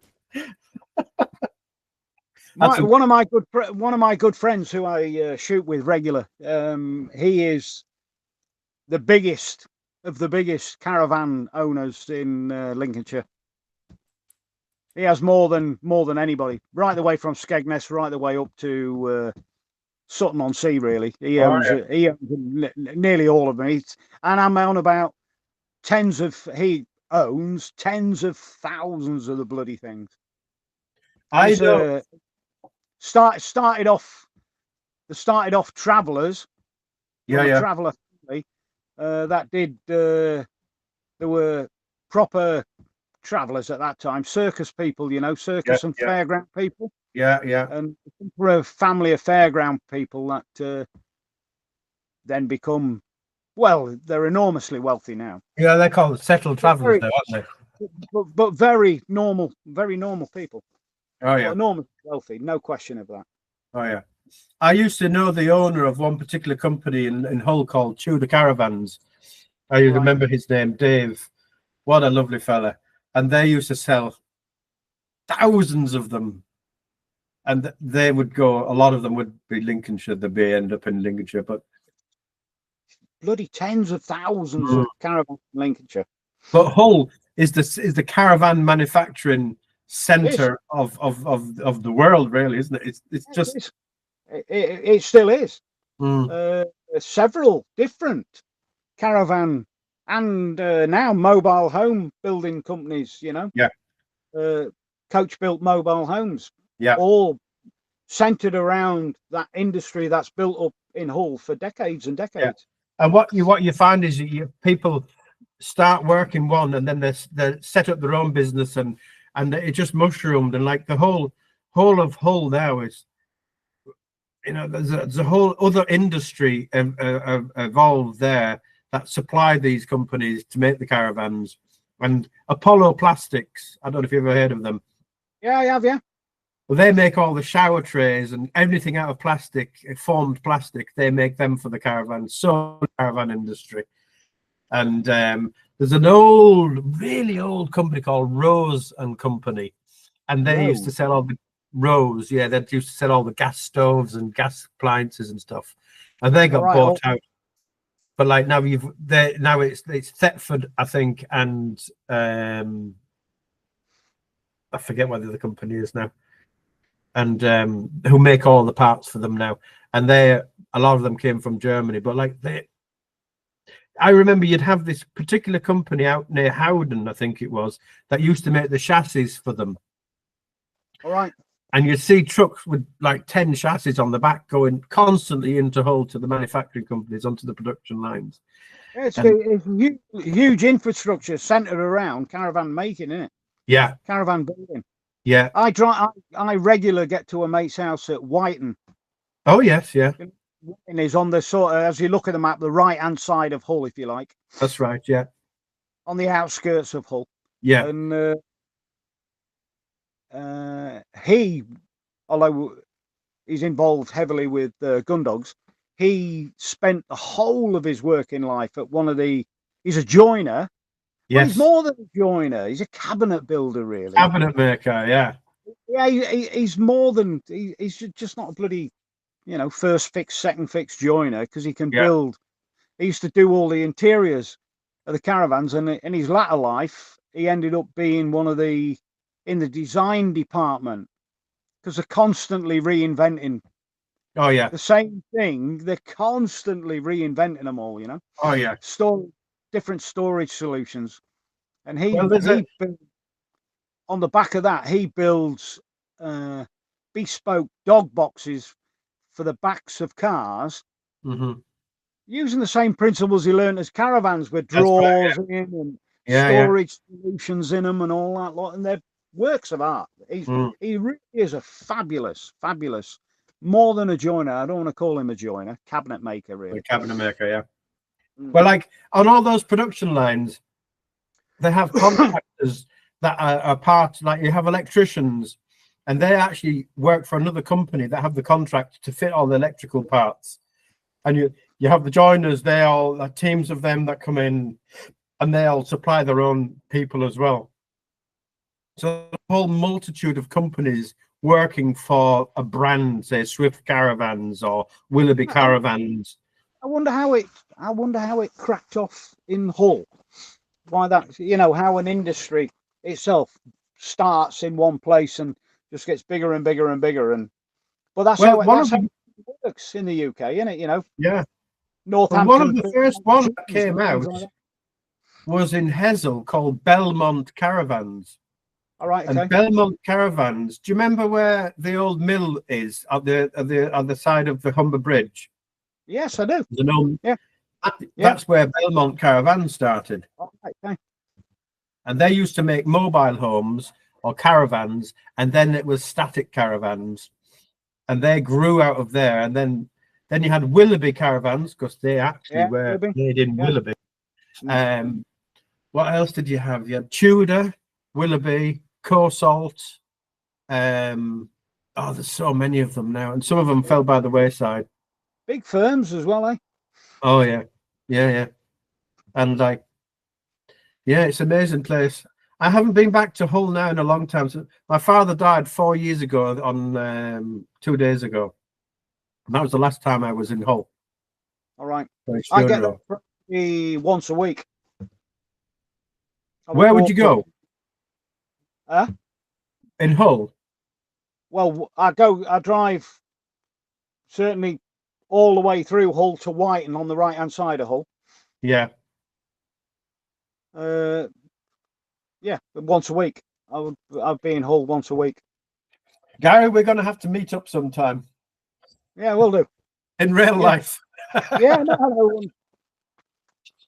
I'll have to make a trip to England. I'm due a visit. I'm a well-travelled man. What's his name? I'm really ready to get home now. I've got we mated that bitch today. Yeah. With my good dog in the back, and we'll mate her again. We're 2 days apart normally, and we'll mate her again Monday morning. And I'm kind of contemplating I'm about, I suppose, 4 to 5 hours from the tunnel. And I think what town are you in then? Where are you? If we looked at the map, I'm about half an hour to the right of Paris. Okay. Yeah. So that's towards hang on, what do they call that now? I'm not a million miles from the Champagne region, actually. It would only take me half an hour to get into the Champagne region, if you like. Yeah. You are near what's it called? To make a beautiful white wine there. I mean, that's silly. In France they make it, but there's one specific that's really famous for it now. I'm buggered if I know. I'm not a wine expert, actually. Oh, it's something I do not drink, and I get the opportunity. I've had the opportunity in my life many times. I mean this as well, sincerely, of drinking the best of the very, very best.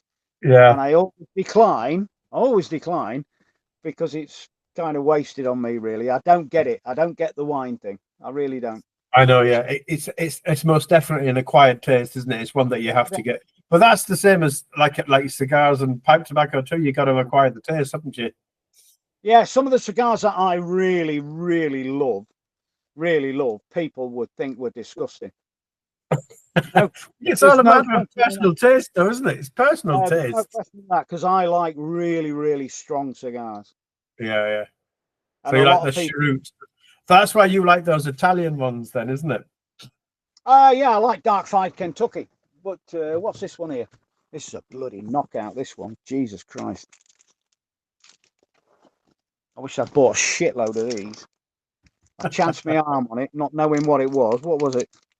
It was this. It's a Plasencia 1898 Reserve. This one. Oh yes, yeah. It's about that cigar.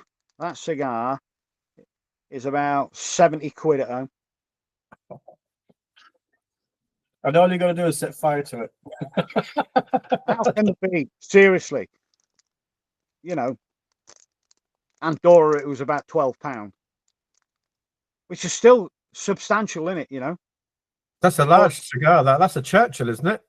No, it's it's a thinner ring gauge, so Is it? Yeah, you could probably get away calling it a Churchill. It wants to be a little bit longer for a Churchill. Yeah. That one there is probably one of the best of the best. That's the La Flora Dominicana Andalusian Bull. And that's got a bit of history on that cigar, because they found the mold to that cigar. It's a real funny shape. Yeah, that's like 60, about 60 ring gauge at this end. That's very, very thick. That's a really old-fashioned style, though, isn't it? It is. And they found the mold. They found a mold somewhere in Holland. Wow. And the guy took the mold back to the Dominican Republic and then got some of his master rollers to start making these cigars. That's pre-cut.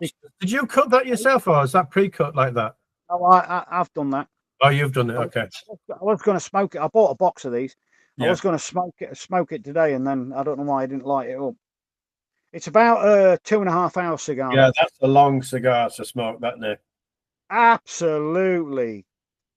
Unbelievably. You'd struggle to fall asleep after smoking that one. No, that's one of me. I got them out when he was on about blasting home, because that's what I do.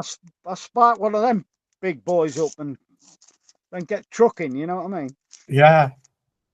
Yeah. I wonder, should I start smoking my cigars as well now while I'm in the truck as well? My thing with the pipes really is cigars UK. It's become. It always was classed as a bit of a luxury item, no question of that. But it's become bloody ridiculous. But that's little bloody cheap. A tin of bloody Tom Thumbs is like 12 quid. Yeah. A tin of bloody Tom Thumbs, you know what I mean? And these kind of things. That one I've just showed you is £110 cigar. It's just not sustainable, that though, is it? I mean, like that's more than a special occasion cigar. That, I mean, like, that's a lot of money, isn't it? Cohiba Behike is the top of the range Cuban, and if you look at the price, don't believe me, just look at the price. Oh, I know. I've had a few of them, and you know what? I don't even like them. How much is a Cohiba Behike? I don't know. Well, I don't know, because you can't get hold of them anymore. So they've got to be in a couple of €100 each, surely. They're about 350 quid a cigar. And here's the next thing: you couldn't buy one if you tried. No, they're just not to be had, are they? Not even available in places like Andorra. Yeah. Well, they're probably not even available in Cuba. Like, they're pre-bought nowadays. Like, they're just shipped to China, aren't they? Mostly. It's most of them are going to China. That's right. Yeah. So it's bloody Chinese businessmen that have cornered this market somehow.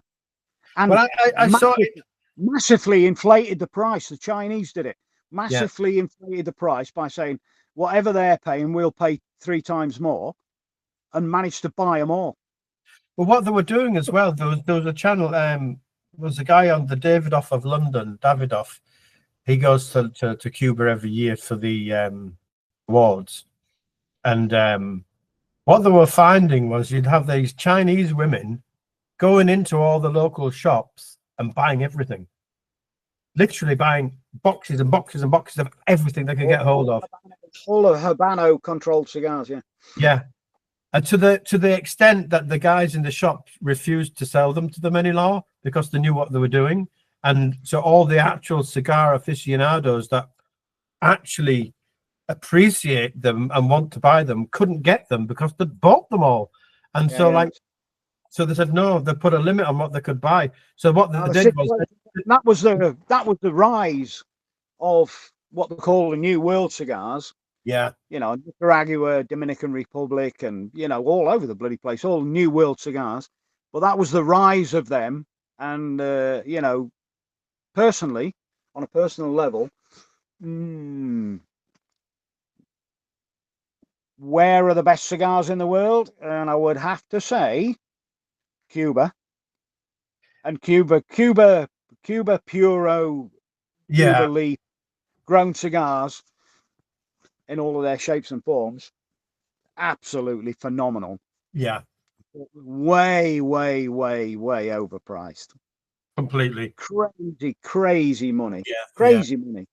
When a box of cigars is, you know, 3,000 and 2,500, and oh, go away, you know, I'm not bloody paying that. No. And all of the New World cigars, because a lot of these people moved to the New World, as it were, and took Cuban seed with them. Yeah. Yeah. And Yeah. all of the skill and technology. Not that there's a lot of technology in cigar making, there really isn't. No. It's a very oldie worldy kind of affair. Yeah, it hasn't. It's not something that's going to change, neither, is it? It's that's the way you do it, and that's it. Took all the knowledge and skill there, and the seed, Habano seed, and now they're claiming, oh well, it's not the same soil. Well, no, there's some absolutely brilliant New World cigars that are nowhere near the price of Cuban. But like I actually love Davidoff cigars now. Yeah. And I like their profile. They're just so creamy. What about their pipe tobaccos? Have you tried any of them? Yeah. Any good? Like, yeah, really good. Because they have one called Royal Blend, I think, and that's beautiful. It was, I think I said, or maybe I maybe commented saying that it was Davidoff that were the first ones to make all of their offcuts, for want of better words, really, into Cavendish pipe tobacco. That's right. I remember you saying that. Yeah. And they were the first ones to start it, and then all of a sudden, all of the others said, "That's a bloody good idea. We'll have a bit of that." Yeah. So a lot of the Cavendish, just plain, I think they go to the STG group and all the rest of it as pure, unadulterated, plain Cavendish, and I think they then vamp it up and flavour it up at there. But a lot of Cavendish tobacco is cigar offcuts. Yeah, makes sense, doesn't it? Because it's kind of Cavendish on its own is a fairly neutral affair, really. Yeah. It's like a filler. It's not a filler. It's like a blended, and also ran. They put it in as almost like a mixer filler. It just rounds. It rounds everything out, and it's the mouthfeel. It gives volumes of smoke, doesn't it? That's right. Yeah, you get that smoke. You get that creamy. Yeah, you do. Yeah, that's right. It's a big volume of smoke from Cavendish, and that's quite satisfying when you're drawing on something and you get. How is it when we draw on something, whether it be a cigarette, a cigar, or a pipe, that before you've even opened your mouth, that you've got a bloody great big gob full of it? I know, that's the thing, isn't it? Yeah. And you also know that you ain't got any at all. Yeah. It feels. Well, we do that mouth feel, innit? You think, bloody big, bloody billowing loads of smoke. Yeah. And I think as a smoker, I think that's quite satisfying, It is, isn't it? Yeah. That's the actual mouthfeel, and the fact that you've got this big puff of smoke coming out, you just feel it's that a satisfaction factor, isn't it? That's what Cavendish does. Yeah. That's the point of Cavendish, I think. In a lot of blends, that's the point of Cavendish. Yeah. Is to increase the smoke volume. Yeah. They reckon it brings everything together. Yeah. But I think the reason for bringing everything together is because there's a big volume of smoke coming out. Yeah. Right, it's past 10 and I need to go.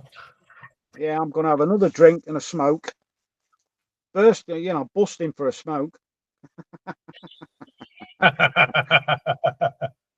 When you've got that Like I 1 foot on torpedo that you can get started on, that's 2 hours worth. So crying out loud. I don't know. anyway, it's great to talk to you all. Thank you so much for joining in. You sent me your address, eh? I did, yeah. Thank you. Yeah. Thank you. I've got my number and everything, so all the details are on that. So yeah, good stuff. Good stuff.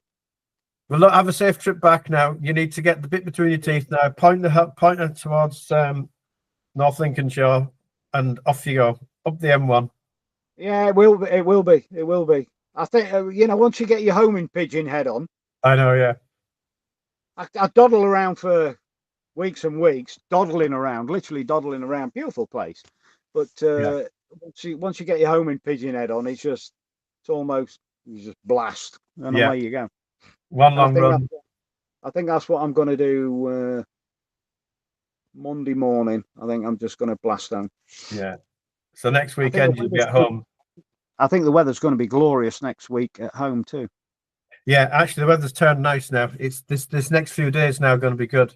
This week it's got a high pressure above England and Ireland, so we should actually start getting good weather again. Yeah, it'll be nice. Be nice to drive home in weather. Yeah, yeah. Well, safe trip. Great to talk to you again. And you likes Frank and Mr. Wallace, Lefty. Who else have we got left? There's not many of us left on the chat now. Listen, thanks so much, guys. Good night, mate. Good night, all. Thank you very much. Thanks for calling.